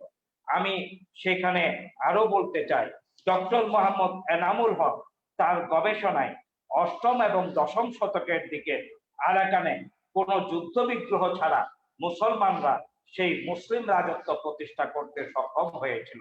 ঐতিহাসিক আরবি স্মার্ট ব্রিটিশ বার্মা গেজেটিয়ারে 9ম শতাব্দীতে আরাকানে মুসলমানদের বসতি স্থাপিত হওয়ার কথাটুকু উল্লেখ করেছেন। আমি সুফি দরবেশ বদরুদ্দিন, তিনি 10ম সপ্তাহে, যাকে আমরা বদর শাহ হিসেবে জানি, সেই 10ম শতকে অথবা 1000 সালের কোন এক সময়ে তিনি ধর্ম প্রচারের জন্য চট্টগ্রাম হয়ে কক্সবাজার হয়ে সেই আকিয়াবে গমন করেছিলেন। সেই 1000 সালের 10ম শতকে এখনো সেই বদর মসজিদ সেখানে আকিয়াবে দৃশ্যমান আছে। পাথুরে তৈরি 1000 বছর আগের মসজিদ এখনো সেই আকিয়াবে রয়ে গেছে। এবং আমরা দেখেছি সেই বদর শাহের অনুসারী যারা ছিল তারা সকলেই বদর পীর হিসেবে জানত। বিশেষ করে সাগরের মাঝি মাল্লারা, নাবিকেরা সেই বদর শাহকে রক্ষা পীর এবং অথবা রক্ষাকর্তা হিসেবে সাগর পাড়ি দেওয়ার সময় এখনো স্মরণ করে। আমাদের অঞ্চলের এবং আকিয়াবে লোকগীতিতে সেই বদর শাহের কথা আমরা উল্লেখ করতে পারি। কক্সবাজারেও বদর শাহের মসজিদ রয়েছে এবং সেই 1000 বছর পরে আমরা দেখেছি আগে সেই বদর শাহের মসজিদ এখনো আকিয়াবে রয়ে গেছে। চট্টগ্রামের মতো আরাকানেও কিন্তু আমরা ইসলামী সেই প্রচারক, বণিক, সুফি সাধকদের আমরা আগমন দেখতে পাই সেই 10ম শতকের পরপরই। এই দশকদের মধ্যে চকপিওর মুন্সি আব্দুল নবী, আকিয়াবের শাহ মোয়ামেম বাবাজি, কাহারু শাহ, কৈলা শাহ, আজল শাহ মাজার এখন সেখানে বিদ্যমান এবং এই মাজারগুলোর এক একটির বয়স আমরা দেখি সেখানে প্রায় 900 বছর আগে অথবা 800 বছর আগে হয়েছে। আমরা দেখি সেই 1430 সাল থেকে 1531 সাল পর্যন্ত যে আরাকানে মুসলমানদের করদ রাজ্য ছিল, ম্রাগ রাজবংশ প্রতিষ্ঠা করেছিল বাদশাহ সুলাইমান শাহ। 11 জন সেই বাদশাহ সেখানে করদ রাজ্যে তারা সেখানে তাদের সেই ডাইনেস্টি প্রতিষ্ঠা করেছিল। তারা সকলেই মুসলমান ছিলেন। সুলাইমান শাহ, বাদশাহ আলী শাহ, বাদশাহ কালিমা শাহ, বাদশাহ মুখু শাহ, বাদশাহ মোহাম্মদ শাহ, নুরি শাহ, শেখ আব্দুল্লাহ, ইলিয়াস শাহ দুই, জাল্লাল শাহ, আলী শাহ, এই 11 জন শাহ সেখানে প্রায় 101 বছর তারা রাজত্ব করেছে। 1731 সালে আমরা দেখি 31 থেকে 84 সাল পর্যন্ত আরাকানে 14 জন রাজা ছিল। 14 জন রাজার মধ্যে 5ম রাজা যিনি ছিলেন তিনি সেই 1737 সালের সেই মুসলিম নেতা কাতিয়া, তিনি ছিলেন আরাকান মুসলিম কাতিয়া। সেই আজকে আমি যদি তাদেরকে 47-এর পরের বংশধর বলি তাহলে বার্মার ইতিহাসকে পরিবর্তন করতে হবে। আজকে বার্মার ঐতিহ্য পরিবর্তন করতে হবে। আজকে সেই মাজারের ইতিহাস পরিবর্তন করতে হবে। সেখানে 1000 বছর আগের সেই মাজারের কথা আমাদেরকে সেই কথাগুলো বাতিল করতে হবে। আমাদের শেষ মুঘল সম্রাট সেই বাহাদুর শাহ জাফর, সেই আজ থেকে প্রায় 200 বছর আগে তিনি এক পর্যায়ে এই বাংলায় টিকে থাকতে না পেরে সেখানে আরাকানে গিয়ে তিনি সেখানে এক পর্যায়ে মুসলমানরা তাকে দাওয়াত করেছিলেন এবং আরাকানে সেখানে বাহাদুর শাহ জাফর আরাকান থেকে অতঃপর ছুটে গিয়ে মৃত্যুবরণ করেছিলেন। অর্থাৎ মুসলমানদের আগমন, শাহ সুফি এবং ইসলামী সাধকদের ধর্ম প্রচারে তারা আজ থেকে 1000 বছর আগে বৈবাহিক সূত্রে অথবা সেই ধর্মীয় সূত্রে তারা আবদ্ধ হয়েছিল। আমাদেরকে সেই মুসলমানদের অধিকারটুকু প্রতিষ্ঠা করার জন্য এখানেই আমাদেরকে সারা পৃথিবীতে কার্যক্রম চালিয়ে যেতে হবে। এবং এইটার জন্য আজকের যে আপনারা যে টক শোর আয়োজন করেছেন, সেই আয়োজনে এই আরাকান রোহিঙ্গা মুসলমানদের অধিকারটুকু আমাদের পৃথিবীর সকল জায়গায় আমাদের ছড়িয়ে দিতে হবে। মিয়ানমার স্বীকার করতে চায় না, কারণ তারা সামরিক জান্তা, তারা সন্ত্রাসী রাষ্ট্র, তারা সাম্প্রদায়িক গোষ্ঠী। আজকে চীনের অর্থনৈতিক সুবিধার জন্য আজকে আমরা অনেকেই মনে করে থাকি সেই মিয়ানমারের রোহিঙ্গা মুসলমানদেরকে সেখান থেকে উৎখাত করা হয়েছে। চীনের সেই অর্থনীতির প্রস্তাব তো 42 সালে ছিল না, চীনের সেই অর্থনীতির প্রস্তাব তো 64 সালে ছিল না, অথবা সেই 72 সালে ছিল না। আমরা দেখি জাতির জনক বঙ্গবন্ধু তার বক্তব্যে সেই সময়ে তিনি মিয়ানমারকে সতর্ক করে বলেছিলেন, যদি রোহিঙ্গা মুসলমানদের অত্যাচার নির্যাতন বন্ধ করা না হয় তাহলে মিয়ানমারকে আরো খারাপ পরিণতির দিকে তাকাতে হবে। আমাদের এখানে অর্থনৈতিক অঞ্চল প্রতিষ্ঠার জন্য আজকে যেই কথাগুলো আমরা চীনের সমর্থক অথবা আমরা অন্য রাষ্ট্রের ভূমিকা সম্পর্কে আজকে আমরা কথা ভাবি, বেশি করে চিন্তা করি, তার চেয়ে বেশি চিন্তা রাখতে হবে দুনিয়ার সকল মানুষকে। তারা সাম্প্রদায়িক, তারা দাঙ্গাবাজ, তারা বিভিন্ন সময়ে বিভিন্ন জাতি গোষ্ঠীকে উস্কে দিয়ে তারা সেই আরাকানের মধ্যে মুসলমানদের মসজিদ ধ্বংস করেছে, রাষ্ট্রীয়ভাবে করেছে, মুসলমানদের মাদ্রাসা রাষ্ট্রীয়ভাবে করেছে। কোন মুসলমান যাতে পড়াশোনা করতে না পারে তার জন্য সেখানে সকল সেই শিক্ষা ব্যবস্থা তারা বন্ধ করে দিয়েছে। সেখানে সেই তাদের জাতীয়তা শিক্ষা, যেই শিক্ষা আছে সেই শিক্ষা সেখানে প্রচলিত নেই। মুসলমান পরিচয় দিলে এক আরাকান থেকে কেউ বাইরে যেতে পারে না, এমনকি এক থানা থেকে আরেক থানায় যেতে পারে না। মুসলমান হওয়ার কারণে তাদের কৃষি পণ্যের উপরে মিয়ানমারের সকল এলাকা থেকে অতিরিক্ত করারও তাদের উপরে বসে, এবং সেই কর যদি না দেয় বিনা পারিশ্রমিকে সেখানকার সেনাবাহিনী তাদেরকে কাজকর্মে তাদেরকে বাধ্য করে। সন্ধ্যার পরে সকল যুবক এবং সকল মানুষকে ঘরে থাকতে তারা বাধ্য করে, এবং নারী যুবতীদের সেখানে ধর্ষণ, ডেকে এনে তাদের প্রতি অশালীন আচরণ, সেটি একটি নয়, হাজার নয়, লক্ষ লক্ষ উদাহরণ আজকে মিয়ানমারের কাছে আছে। আমার প্রশ্ন হচ্ছে, কোথায় আজকে আমাদের জাতিসংঘ, কোথায় আজকে আমাদের ওআইসি, কোথায় আজকে আমাদের সেই গণতান্ত্রিক রাষ্ট্রসমূহ? আমাদের মাননীয় প্রধানমন্ত্রী শেখ হাসিনা তিনি আজকে প্রস্তাব দিয়েছেন জাতিসংঘে, অত্যন্ত তিনি কফি আনানের সেই প্রস্তাব সমূহ বাস্তবায়নের কথা বলেছেন। এটি অত্যন্ত তাৎপর্যপূর্ণ। এই জন্য বিশ্বের সকল মানুষকে একাকার হতে হবে। আমরা দেখি যেগুলো তুচ্ছ বিষয়ে সারা পৃথিবীতে ছোটখাটো বিষয়ে আমরা আমেরিকায় যখন বর্ণবাদের সেই একজন পুলিশ কর্তার কাছে যখন একজন বর্ণবাদী নিহত হলেন, আমরা দেখি শুধু আমেরিকায় নয় সারা পৃথিবীতে বর্ণবাদের সেই বিরুদ্ধে আন্দোলন সংগ্রাম হয়েছে। আজকে যে মিয়ানমারে গণহত্যা হয়েছে, গত 100 বছরে এত বেশি সেই গণহত্যা আমাদের মুক্তিযুদ্ধের সময় হয়েছিল, গত 45 বছরে পৃথিবীর আর কোথাও হয় নাই এই গণহত্যা। মিয়ানমার থেকে ফিরে আসা আমার রোহিঙ্গারা, যারা তাদের স্বজন হারিয়ে এসেছে, তাদের রক্তাক্ত স্মৃতি সেখানে পড়ে আছে, ভিটা মাটি তাদের ঘর বাড়ি পুড়ে থাকতে তারা দেখেছে। এখানে যারা এসেছে জীবন বাঁচাতে, যখন তাদের সেই জীবন বাঁচানোর কথা মনে পড়ে তখন কিন্তু তারা কিন্তু মনে করে তারা অনেক ভালো আছে। মিয়ানমারে থাকলে তাদেরকে হত্যা করা হতো, তাদেরকে মেরে ফেলা হতো। কিন্তু আজকের বাস্তবতায় আমি বলবো, আজকে পৃথিবীর সকল মানুষকে আজকে ঐক্যবদ্ধ হতে হবে। সেই মাননীয় প্রধানমন্ত্রী শেখ হাসিনার প্রস্তাবকে সমর্থন দিতে হবে। যদি আমরা যদি সকলেই যদি মানবতাবাদী হয়ে থাকি, আমরা সকলের যদি আজকে যদি পরমাণুর বিপক্ষে হয়ে থাকি, শান্তির পক্ষে হয়ে থাকি, গণতন্ত্রের পক্ষে হয়ে থাকি, মানবতার পক্ষে হয়ে থাকি, সকল দেশকেই আজকে বাংলাদেশের পাশে এসে দাঁড়াতে হবে।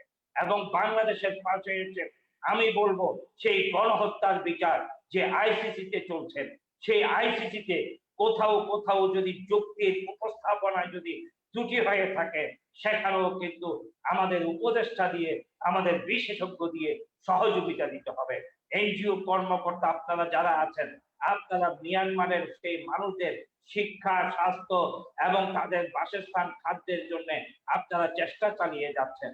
আমি বলবো আপনারা এই সমস্ত তথ্যগত বিষয়ে আপনারা আইসিসির সেই মামলাটুকুর খবর নেন।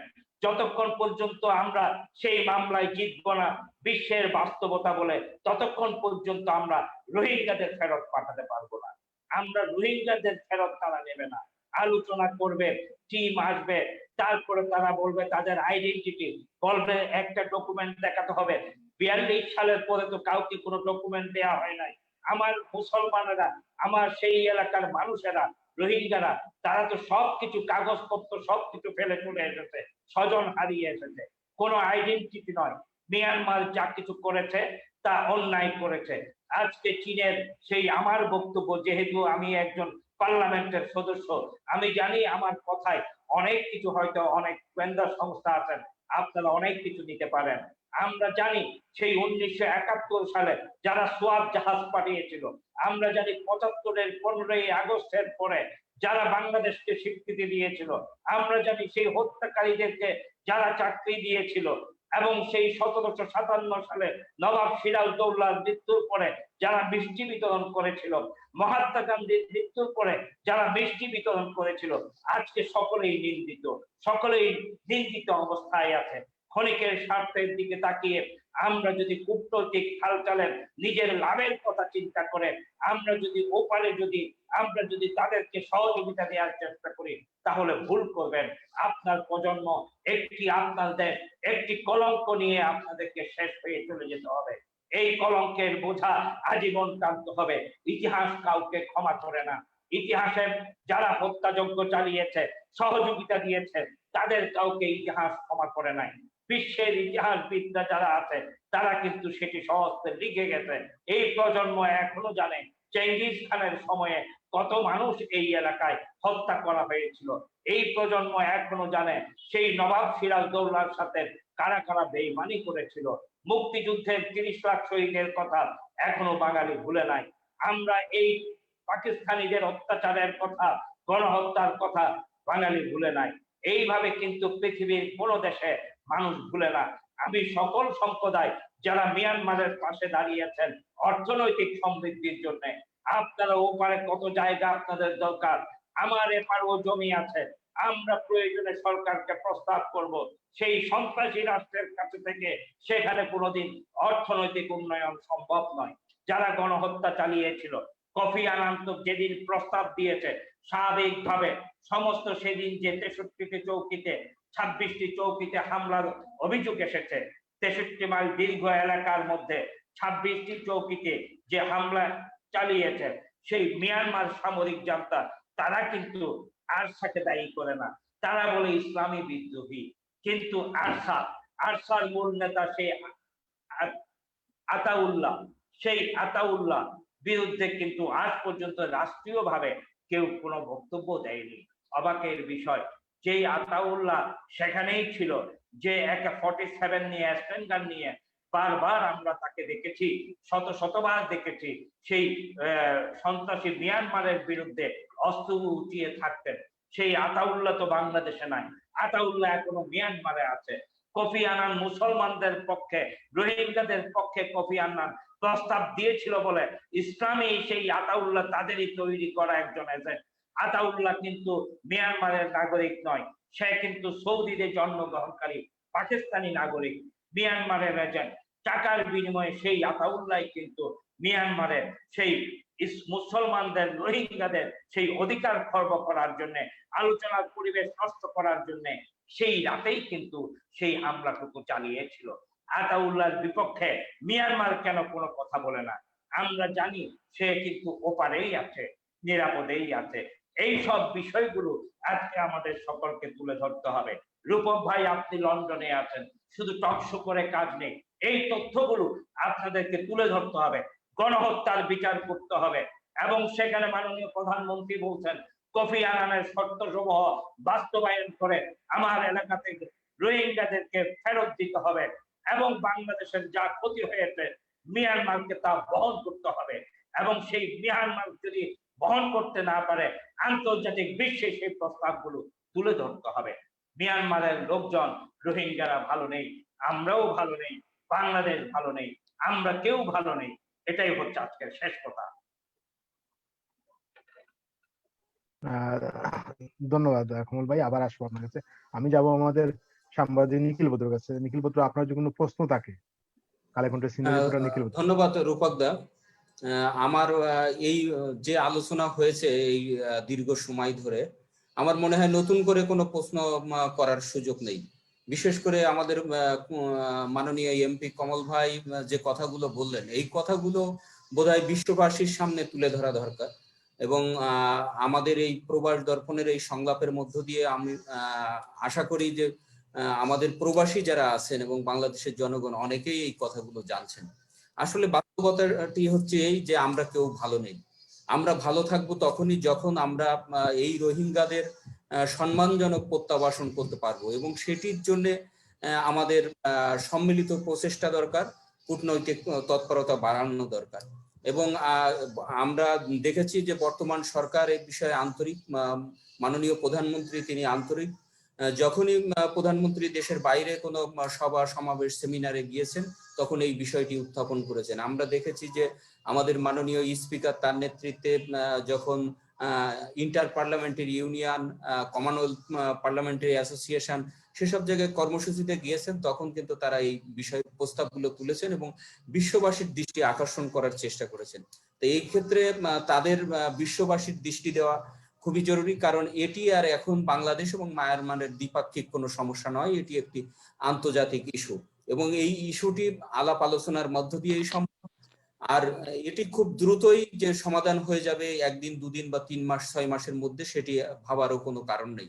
তাই এক্ষেত্রে একটি দীর্ঘমেয়াদী কর্ম পরিকল্পনা করা দরকার। সেক্ষেত্রে আপনার এই আশ্রিত রোহিঙ্গারা কিভাবে থাকবেন, তাদের সুযোগ অসুবিধা, সেই বিষয়গুলো, তাদের শিক্ষা, তাদের স্বাস্থ্য, এই বিষয়গুলো যেমন ভাবে দেখা দরকার, ঠিক তেমনি ভাবে রোহিঙ্গাদের বাইরে যারা আছে ওই অঞ্চলের মানুষ, বিশেষ করে ওই অঞ্চলের পরিবেশের যে ক্ষতি হয়েছে, ওই অঞ্চলের কর্মসংস্থানের যে ক্ষতি হয়েছে, পর্যটনের যে ক্ষতি হচ্ছে, এই ক্ষতিগুলো কিভাবে আমরা কাটিয়ে উঠব, এটি একটি সমন্বিত কর্ম পরিকল্পনা করা দরকার। ঠিক তেমনি ভাবে এই সার্বিক ইস্যু নিয়ে আমাদের সরকারি সংস্থাগুলো কিভাবে কাজ করবে, আমাদের বেসরকারি সংস্থাগুলো কিভাবে কাজ করবে, ওই অঞ্চলের সাধারণ মানুষের ভূমিকা কি হবে, সেটি নিয়ে একটি কর্ম পরিকল্পনা দরকার। আমাদের কমল ভাই অত্যন্ত দক্ষতার সাথে এসব বিষয়ে কাজ করে থাকেন। আমরা সংসদে যখন দায়িত্ব পালন করি তখন দেখেছি সংসদে অত্যন্ত সক্রিয় ভূমিকা তিনি পালন করেন এবং প্রধানমন্ত্রী সহ সরকারের বিভিন্ন দপ্তরেও তার যথেষ্ট গ্রহণযোগ্যতা রয়েছে।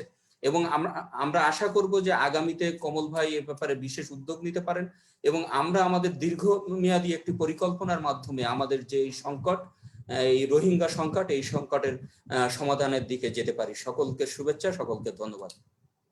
ধন্যবাদ নিখিল দা, ধন্যবাদ জানাচ্ছি, কৃতজ্ঞতা জানাচ্ছি আমাদের সময় দেওয়ার জন্য। আমি যাবো আমাদের সাংবাদিক কলিমুল্লাহ ভাইয়ের কাছে। কলিমুল্লাহ ভাই, আপনার যদি কোনো প্রশ্ন বা আপনার কোনো বক্তব্য থাকে প্লিজ। না, আমার বক্তব্য তো হচ্ছে যে কমল ভাই যেটা বলেছে সেটি সত্যি, কিন্তু এখন দেখা যাচ্ছে রোহিঙ্গা সমস্যা যেন এটি বাংলাদেশের সমস্যা, এবং এটি তো বাংলাদেশ সমস্যা, এটি হচ্ছে মায়ানমারের অভ্যন্তরীণ সমস্যা। বাংলাদেশ জাতিসংঘের অনুরোধে আমরা তাদের আশ্রয় প্রশ্রয় দিয়েছি, কিন্তু জাতিসংঘের যে বর্তমান যে ভূমিকা সেটি কিন্তু দৃঢ় ভূমিকা দেখা যাচ্ছে না, এবং ফলে বাংলাদেশের উপর এককভাবে মায়ানমারের সমস্যাটি চাপাস হচ্ছে এবং আন্তর্জাতিকভাবে বাংলাদেশকে মায়ানমারের সমস্যা, রোহিঙ্গা সমস্যাটি এককভাবে এখন ফেস করতে হচ্ছে। আগে আমরা দেখেছি ওআইসি তাদের ভূমিকা আগের চেয়ে কমিয়ে দিয়েছে। তুরস্কের যে একটা ভূমিকা ছিল, তুর্কির যে প্রেসিডেন্টের যে একটা ভূমিকা ছিল, সেটি আস্তে আস্তে কমে যাচ্ছে। আর পার্শ্ববর্তী দেশ বিশেষ করে ভারত এবং চীন, এই দুটি যে তাদের মধ্যে যে দ্বন্দ্ব, যে সংঘাত রয়েছে, কিন্তু তারা একটি জায়গায়, সেটি হচ্ছে মায়ানমারের রোহিঙ্গাদের ব্যাপারে তারা সবসময় বার্মাকে সাপোর্ট দিয়ে গেছে বা মায়ানমারকে সাপোর্ট দিয়ে গেছে। চীন এবং ভারত অনেক বিষয়ে দ্বন্দ্ব আছে, কিন্তু রোহিঙ্গা বিষয়ে তারা একই মতামত পোষণ করছে যে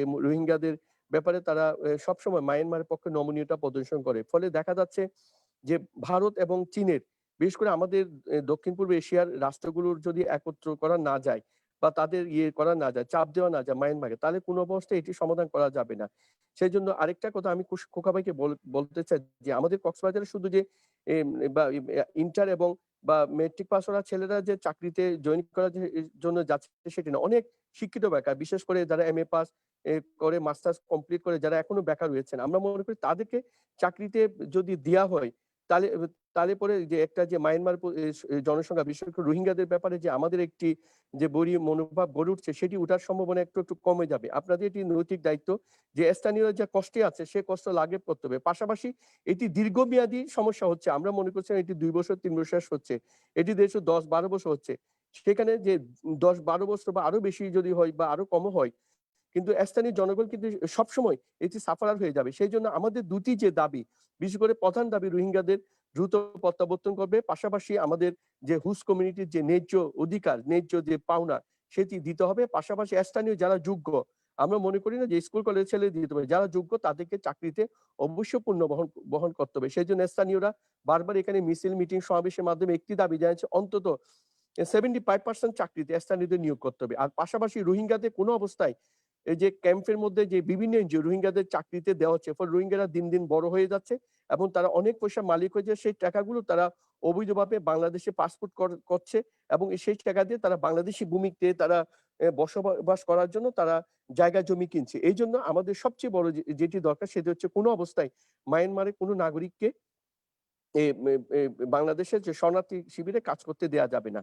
পাশাপাশি আরেকটি সংকট বর্তমানে সৃষ্টি হয়েছে, যেটি আমি মাননীয় সংসদ সদস্য দৃষ্টি আকর্ষণ করছি এবং কুকাবাই, সেটা হচ্ছে কি RRC, RRC যে রোহিঙ্গার সমস্ত বিষয় তাদের কার্যালয়ে নিয়ে যাওয়ার জন্য চেষ্টা করছেন, সেটি কিন্তু কক্সবাজারের স্থানীয় জনগণের জন্য আরো বেশি কঠিন কারণ হয়ে দেখা দেবে। আমরা মনে করি প্রশাসন এবং RRC যৌথ এবং আমাদের স্থানীয় যে প্রশাসন, বিশেষ করে আমাদের মাননীয় সংসদ সদস্যরা রয়েছেন, জনপ্রতিনিধি রয়েছেন, তাদের সমন্বয়ে রোহিঙ্গা সমস্যার সমাধান করতে হবে। কোন অবস্থায় আমলাদের দিয়ে রোহিঙ্গা সমস্যা বা স্থানীয়দের সাথে যে দূরত্ব সেটি সমাধান করা যাবে না। রোহিঙ্গা সমস্যার সমাধান করতে হলে স্থানীয় জনগণ, স্থানীয় জনপ্রতিনিধিদের অবশ্যই এখানে সম্পৃক্ত করতে হবে। RRC এককভাবে রোহিঙ্গা সমস্যার সমাধান করতে পারবে না, কারণ অতীতে আমরা RRCর কোনো ভালো ভূমিকা আমরা দেখতে পাই না এবং RRC আমাদের যে সারা বিশ্বে বাংলাদেশের যে মানুষকে ডেকে এনে এবং সাংবাদিকদের ডেকে এনে যে রোহিঙ্গা রিপ্রেটেশন যে প্রত্যাবর্তন শুরু হওয়ার কথা ছিল, সেদিন আমরা দেখেছি সমস্ত মিডিয়া কক্সবাজার ছিল, কিন্তু তারা দেখা গেছে অনেকেই এখান থেকে যে মায়ানমারের যে পরিবেশ তৈরি হয় না বলে ওখানে অধিকাংশই রোহিঙ্গা ওই দিন সেখান থেকে পালিয়ে গিয়েছিল। ফলে RRC সম্পূর্ণভাবে ব্যর্থ হয়েছে। আমরা মনে করি প্রশাসনের কাছে জনপ্রতিনিধি আমাদের যে MP তাদের কাছে কিছু ক্ষমতা দিয়ে অবশ্যই এই RRCও থাকবে, প্রশাসনিক যে ক্ষমতা তারা খর্ব করার চেষ্টা করছে সেটি যাতে না হয়, সেটাই এখন আমাদের বর্তমান দাবি এবং সেটি হচ্ছে কক্সবাজারের বর্তমান সমসাময়িক একটি সমস্যা বলে আমাদের মনে হচ্ছে। এই ব্যাপারে খোকা ভাই এবং মাননীয় MP দৃষ্টি আকর্ষণ করছি। ধন্যবাদ। ধন্যবাদ কলিমুল্লাহ ভাই। আমি যাব আমাদের অনুষ্ঠানের শেষের দিকে, আমরা শেষ পর্যায়ে আমি যাব আমাদের জেসমিন ওভার গেছে। জেসমিন, আপনার আজকে অনুষ্ঠানের শেষ বক্তব্য কি বলবেন? ওকে, ধন্যবাদ সুযোগ দেওয়ার জন্য।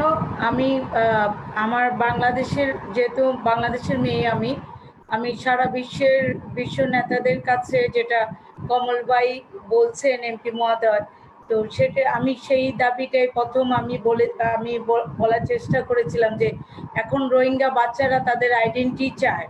তো আমরা যারা জাতিসংঘের এবং বিভিন্ন আন্তর্জাতিক সংস্থারা কাজ করছে, এটা এখন আমাদের সবার দায়িত্ব হচ্ছে যে এই শিশুদের, রোহিঙ্গা শিশুদেরকে যেই ভালোবাসা, যেই সম্মান বা যেইটাই আমরা দিচ্ছি, তার মূল জায়গা হচ্ছে তার আইডেন্টিটি, সে কোন দেশের নাগরিক। তার কিন্তু আমরা তাকে খাবার দিচ্ছি, খাবার দেওয়াটাই তারকে হিউম্যানিটেশন বলা যাচ্ছে না, কারণ তার যতক্ষণ পর্যন্ত তার সঠিক পথ, সঠিক দেশ, সঠিক জায়গার ঠিকানা আমরা যতক্ষণ পর্যন্ত দিতে পারবো না।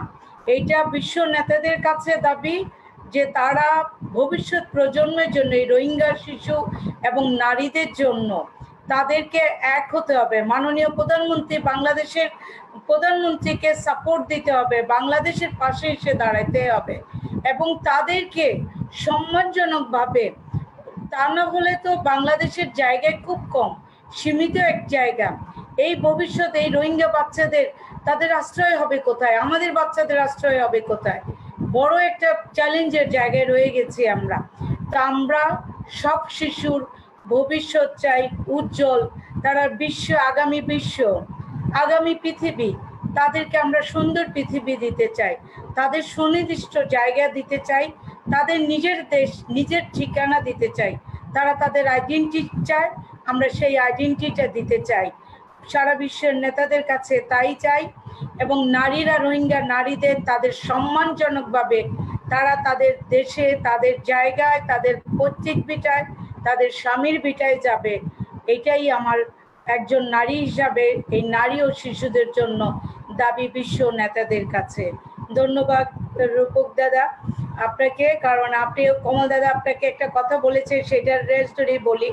সেটা হচ্ছে যে এখন অ্যাডভোকেসি করতে হবে গ্লোবাল জায়গাগুলোতে, এবং এটা আপনাদেরকে দায়িত্ব নিতে হবে, এটা মিডিয়াকে দায়িত্ব নিতে হবে, এবং আপনারা যারা প্রবাসে আছেন, বাংলাদেশের প্রবাসী যারা, তাদেরকে এখন অ্যাডভোকেসি করতে হবে বিশ্বের দরবারে, বড় বড় নেতাগুলো কাছে এবং জাতিসংঘের কাছে।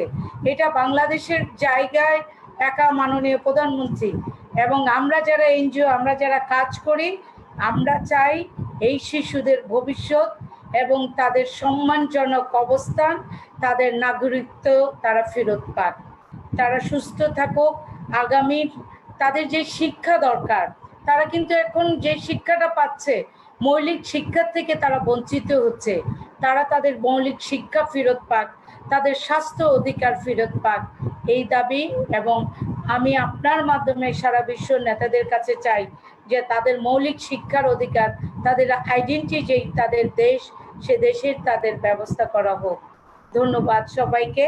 আপনার মাধ্যমে আজকে যারা আয়োজক এবং যারা বক্তা ছিলেন, গেস্ট, এখানে মুর্শেদ ভাই, এমপি মহোদয়, কামাল ভাই এবং নিখিল দাদা, আপনাকে সবাইকে অসংখ্য ধন্যবাদ। এবং আমরা আশা করি কাজ করব একসাথে, আবারও দেখা হবে। ধন্যবাদ, ধন্যবাদ জেসমিন আপা। আমরা কৃতজ্ঞতা জানাচ্ছি আজকে অনুষ্ঠানে সময় দেওয়ার জন্য। আমি যাব মুস্তফা কামাল ভাইয়ের কাছে। মুস্তফা কামাল ভাই, আজকে অনুষ্ঠানের শেষ পর্যায়ে আপনার শেষ বক্তব্য। জি, শেষ পর্যায়ে হলো আমি একটু দুইটা বিষয়ে কথা বলবো, 2 মিনিট একটু কাইন্ডলি যদি অ্যালাউ করেন। শুরুতেই বলো যে কমল ভাই তো বরাবরই ভালো বক্তা, আগেও ছিলেন, ইয়াং বয়সেও ছিলেন, এখন এমপি হয়ে, অভিভাবক হয়ে আরো একটু রিস্ট হয়েছেন। ধন্যবাদ কমল ভাইকে। আর আবু মুর্শেদ ভাইও ভালো বক্তা। যাই হোক, আমি বক্তব্যে যাই। তারপরে একটা হলো যে বিশ্ব মানবতার মা, মানে আমাদের মাননীয় প্রধানমন্ত্রীর উদারতার সুযোগে উখিয়া এবং টেকনাফকে সামনে রেখে যে আন্তর্জাতিক চক্রান্ত চলছে, জঙ্গি বা সন্ত্রাসী রাষ্ট্র বানানোর যে অপচেষ্টা চলছে, এইটা কোন অবস্থাতেই সুযোগ দেওয়া যাবে না। তাহলে আমাদের কি করতে হবে? তাহলে আমরা যারা সিএসও কিংবা এনজিও তে কাজ করি, আমাদের কিছু কাজ ক্যাম্পের ভিতরে চালু রাখতে হবে। যেমন ধরেন, একটা হলো যে ক্যাম্পের বাইরে এবং ভিতরের যে নিরাপত্তার ব্যবস্থা, আমাদেরকে সরকারকে সঠিক তথ্যগুলো উপস্থাপন করতে হবে। আমরা তো পারবো না, কিন্তু আমরা তথ্যগুলো যেন সরবরাহ করতে পারি। 2, মানব পাচার রোধের কথা আছে। মানব পাচার রোধ আমরা এটা বন্ধ করতে পারবো না, আমরা এই তথ্যগুলো সরবরাহ করতে পারবো যাতে সরকার সঠিক সিদ্ধান্ত নিতে পারে। আরেকটা হলো যে ক্যাম্পে, যেটা জেসমিন আপা বারবার বলতেছিলেন, ক্যাম্পে বসবাসরত রোহিঙ্গা শিশুদের শিক্ষা, পুষ্টি এবং স্বাস্থ্য সেবা এটা নিশ্চিত করার দায়িত্ব কিন্তু আমাদের। সরকারের সহযোগিতায় এবং দেশি বিদেশি দাতা সংস্থার সহযোগিতা এটা কিন্তু আমাদের নিশ্চিত করার কথা, এবং আমরা চেষ্টা করব। সবচেয়ে বড় যে বিষয়টা, সেটা হলো জনসংখ্যা নিয়ন্ত্রণের ক্ষেত্রে পরিবার পরিকল্পনার বিষয়ে তাদেরকে উৎসাহিত করা এবং বিভিন্ন প্রাকৃতিক দুর্যোগের ঝুঁকি কমাতে রোহিঙ্গাদেরকে প্রস্তুত করে রাখা। এবং যেটা দরকার, যে আপনারা জানেন যে জেসমিন আপা আইডি কার্ডের বলছে, আমিও জেসমিন আপার সাথে একমত। অবশ্যই তাদের একটা আইডি কার্ড থাকা উচিত বাংলাদেশ সরকারের পক্ষ থেকে, যেটা দিয়ে সহজে আইডেন্টিফাই করা যায়। এই বিষয়গুলো হলো যে আমরা করতে পারি, এবং কোনো অবস্থাতেই এই রোহিঙ্গা জনগোষ্ঠী এবং স্থানীয় জনগোষ্ঠীর মধ্যে কোনো ধরনের যেন টানপূরণ তৈরি না হয়, সেই অবস্থায় আমরা মধ্যস্থতাকারী হিসাবে থাকবো। কোনো অবস্থাতেই যেন স্থানীয় জনগণের সাথে কোনো অবস্থার অবনতি না ঘটে, এটাও কিন্তু আমাদেরকে একটা নৈতিক দায়িত্ব হিসেবে পড়ছে। এটা হলো একটা দিক। দ্বিতীয় দিকটা হলো, আমি একটু বলি যে 1948 সালে যখন জাতিসংঘের মানবাধিকার ঘোষণাপত্র হয়, পরবর্তী পর্যায়ে এটা রিভাইজ হয় 2005 সালে। রেসপন্সিবিলিটি টু প্রোটেক্ট বাস্তবায়নে আন্তর্জাতিক সম্প্রদায় তথা জাতিসংঘ পরিষদের কিন্তু বাধ্যবাধকতা আছে। এখন মিয়ানমারকে কোনো ধরনের কোনো ইস্যু তৈরি করার সুযোগ দেওয়া যাবে না। এই বাধ্যবাধকতার মধ্যে ফালিয়ে যে জেসমিন আপা যেটা বলছেন যে গ্লোবালি অ্যাডভোকেসির যে জায়গাটা আছে সেই ক্ষেত্রে কোনটা আমরা কত দূর করতে পারি। আমাদের আঞ্চলিক এবং উপ আঞ্চলিক কিছু সংস্থা আছে যেগুলা, যেমন ধরেন বিমস্টেক, সার্ক, তারপরে হলো যে আপনার ওআইসি, এইগুলাকে সক্রিয় রাখার জন্য আমাদের তরফ থেকে আমাদের প্রচেষ্টা চালিয়ে যেতে হবে। আর সর্বশেষ যে কথাটা বলবো সেটা হলো, দেখেন স্বাধীনতা যুদ্ধের সময় 1971 সালে প্রবাসী বাঙালিরা বা প্রবাসী যারা ছিলেন তারা যে ভূমিকাটা রেখেছেন, তাইলে কিন্তু স্বাধীন বাংলার আবার স্বাধীনতা উত্তরকালে যথেষ্ট ভূমিকা রেখেছে এবং দীর্ঘ 9 মাসের যুদ্ধে তাদের ভূমিকা কিন্তু অনস্বীকার্য।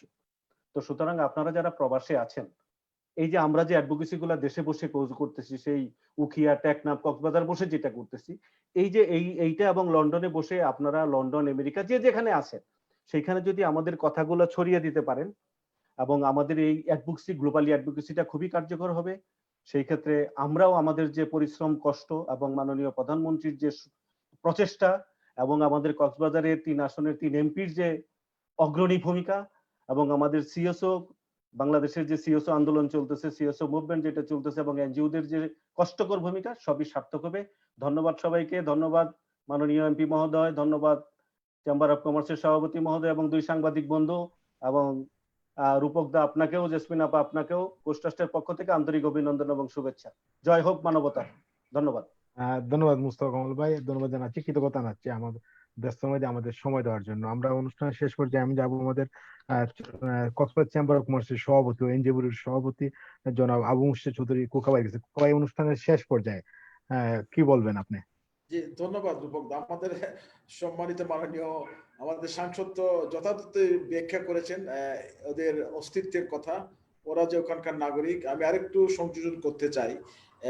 1981 আগ পর্যন্ত 7 জন পার্লামেন্টারিয়ান ছিলেন, তারা কিন্তু রোহিঙ্গা ছিলেন। শুধু তাই না, অং সান সুকির পিতার যে পিএস, তাও কিন্তু রোহিঙ্গা মুসলিম ছিলেন। আমরা দুঃখের সাথে জানাচ্ছি যে এরা যে একটা পরিকল্পনা মাফিক কাজ করছে। আপনি জানেন যে আগামী সংসদ নির্বাচনে মায়ানমারের আকিয়াব এবং ইয়াঙ্গুনে অনেক মুসলমান ভোটার হয়েছে, কিন্তু তাহা আইয়ুব সহ 6 জনকে ওরা পার্লামেন্ট ইলেকশন করতে চেয়েছিল, ওদেরকে রিজেক্ট করা হয়েছে, ওরা আবার আপিল করেছে। সুতরাং আমরা দেখতে চাই এটা মায়ানমার আসলে এরা ভেরি মাচ ইভিল ডিপ্লোমেসি, এরা সহজে কিন্তু ফেরত নিয়ে যাবে না। আমাদের প্রচেষ্টা থাকবে সর্বমহলের, যাতে ওরা ভলান্টিয়ারি চলে যায় উইথ ডিগনিটি এবং ওদের অধিকার ওরা ফেরত পায়, এটা আমরা চাই। পাশাপাশি ফেরত না যাওয়া পর্যন্ত, যেটা আমাদের সবসময় কলিমুল্লাহ বলছে, এটা হচ্ছে আমরা ফেরত না যাওয়া পর্যন্ত আমরা কিভাবে একটা ভালো পরিবেশে থাকতে পারি এবং স্থানীয়দের স্বার্থ রক্ষা করতে পারি। এবং রোহিঙ্গা, আমার কথা হবে, আমি যদি একটা ইকোনমিক অপরচুনিটির কথা বলি, এখানে রোহিঙ্গা ক্যাম্পে যে ধরনের ডিমান্ড রয়েছে, ইকোনমিক ডিমান্ড রয়েছে, সবগুলো যদি স্থানীয় লোকজন করতে পারে, কক্সবাজারবাসীর বাইরে যাতে কেউ যাতে। সুতরাং সেক্ষেত্রে হলো আমরা অন্তত বেঁচে থাকতে পারবো স্থানীয় উখিয়াবাসী এবং টেকনাফবাসীর লোকজন। এই যে এখানে একটা হচ্ছে ডিমান্ড ড্রাইভিং অ্যাপ্রোচ যেটা আমরা বলি, এই ডিমান্ড যদি আমরা স্থানীয় লোকজনকে যদি করতে দেওয়া হয়, বাইরে থেকে না আসে, তাহলে অন্তত আমরা যে নেতিবাচক প্রভাবটা অর্থনীতিতে পড়েছিল, অন্তত কিছুটা উত্তরণ করতে পারবো।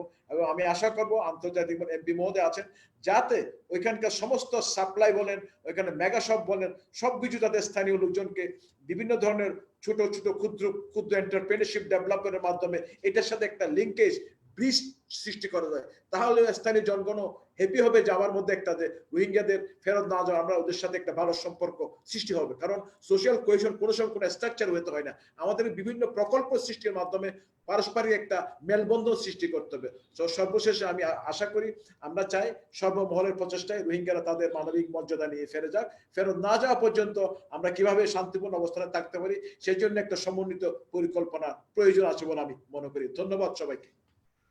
ধন্যবাদ কোকা ভাই, ধন্যবাদ জানাচ্ছি, কৃতজ্ঞতা জানাচ্ছি আমরা ব্যস্ত মধ্যে আমাদের সময় দেওয়ার জন্য। আমাদের অনুষ্ঠান শেষ। রূপক দা, আপনাকে একটা কথা বলি, প্রোগ্রাম তো শেষ হয়ে যাবে, শেষ করেন এমপি মহোদয়ের একটি দেশাত্মবোধের গান দিয়ে। আমরা অবশ্যই আপনার এই প্রস্তাবটা আমাদের মাননীয় এমপি মহোদয়কে তুলে দিলাম। আমি যাবো আমাদের মাননীয় সংসদ সদস্য জনাব সাইমুল স্যার আর কমল ভাইয়ের কাছে। কমল ভাই, আজকে অনুষ্ঠানে আপনার শেষ বক্তব্য একটু আনমিউট করতে হবে কমল ভাই, কাইন্ডলি। হ্যাঁ রূপক ভাই, আমি আপনাকে ধন্যবাদ জানাচ্ছি। আপনি অত্যন্ত বিজ্ঞ, তার্কিক ব্যক্তিদের আজকে এখানে সমন্বয় ঘটিয়েছেন, এবং আমি মনে করি আজকে আলোচক বৃন্দের মধ্যে জনাব জেসমিন প্রেমা, নিখিল ভদ্র সাহেব বিশিষ্ট সাংবাদিক, এবং আমাদের এনজিও কর্মকর্তা জনাব মোস্তফা কামাল সাহেব, কক্সবাজার চেম্বারের প্রেসিডেন্ট জনাব আবু মোর্শেদ চৌধুরী খোকা, উনি তো সবসময় ভালো বলেন। খোকা ভাই এত বেশি ভালো বলেন, আমি ওনার থেকে অনেক তথ্য নেওয়ার চেষ্টা করি। আর কলিম ভাই খুব ঠান্ডা মাথায়, উনি এত সুন্দর করে বাস্তব চিত্র উপস্থাপন করেন। সাংবাদিকতা আসলে সেরা, ওনার লেখনী অনেক ভালো। তো আজকে আমরা অনেক তথ্য পেয়েছি, কিন্তু রূপক ভাই আপনি যে ওখানে আছেন, এই কথাগুলো কিন্তু ছড়িয়ে দিতে হবে। অনেক গুরুত্বপূর্ণ তথ্য এখানে এসেছে। তো আমি শেষ পর্যায়ে আমি আর বাড়াতে চাই না। আমার এখানে জনাব মোস্তফা কামাল সাহেব, আমি আপনি কি আমার কথা শুনছেন কিনা আমি জানি না।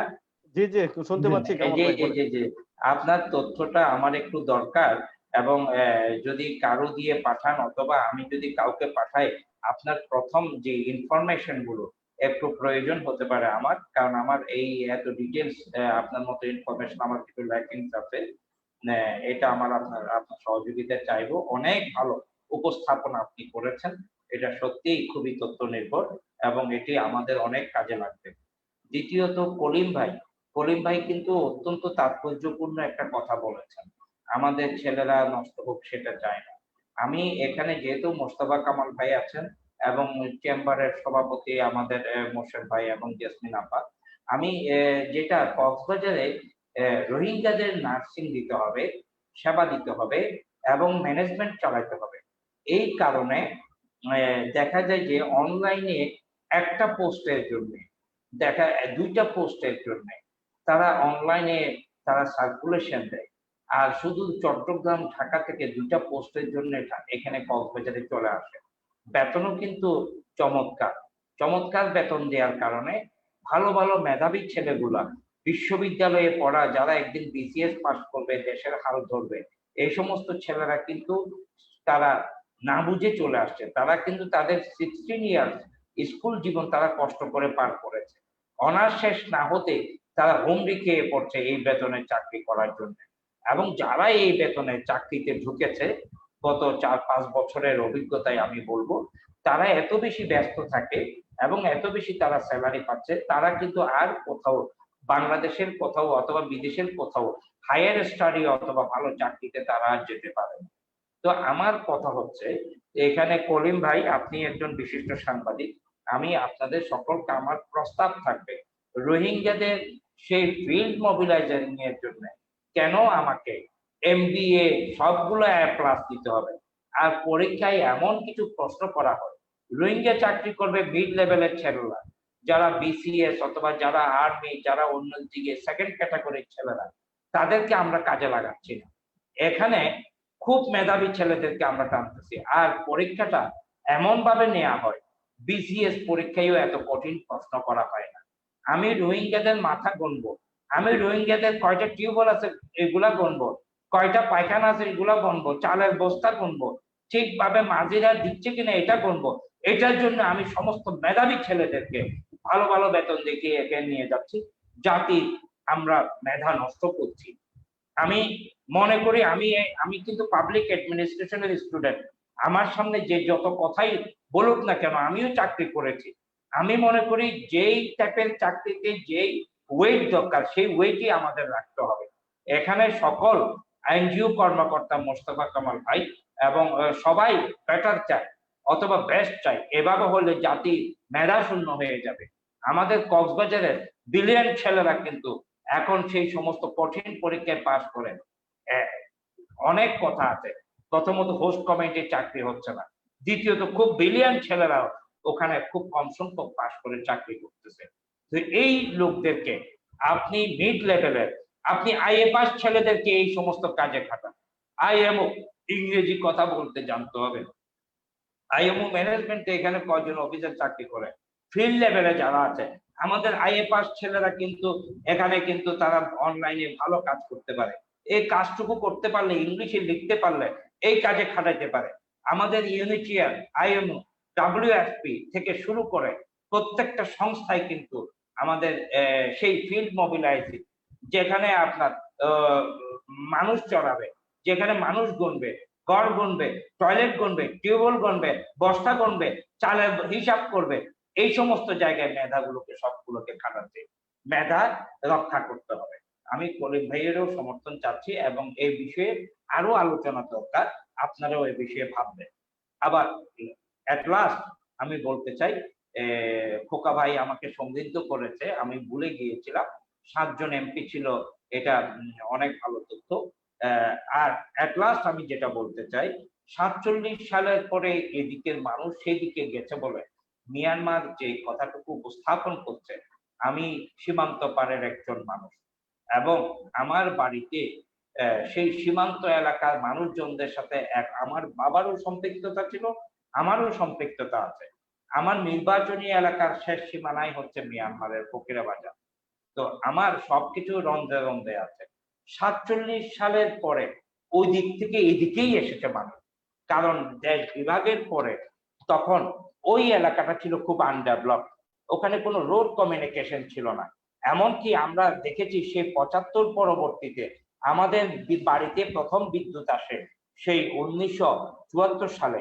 সেই 1974 সালে 75, 76, 77-এ যখন মিয়ানমারের ফকিরা বাজার থেকে আমাদের বাড়িতে কেউ আসতো, তখন জিজ্ঞেস করতো এখানে কেরোসিন কোন দিক দিয়ে ঢোকাই যায়, এটা জ্বলে কেন।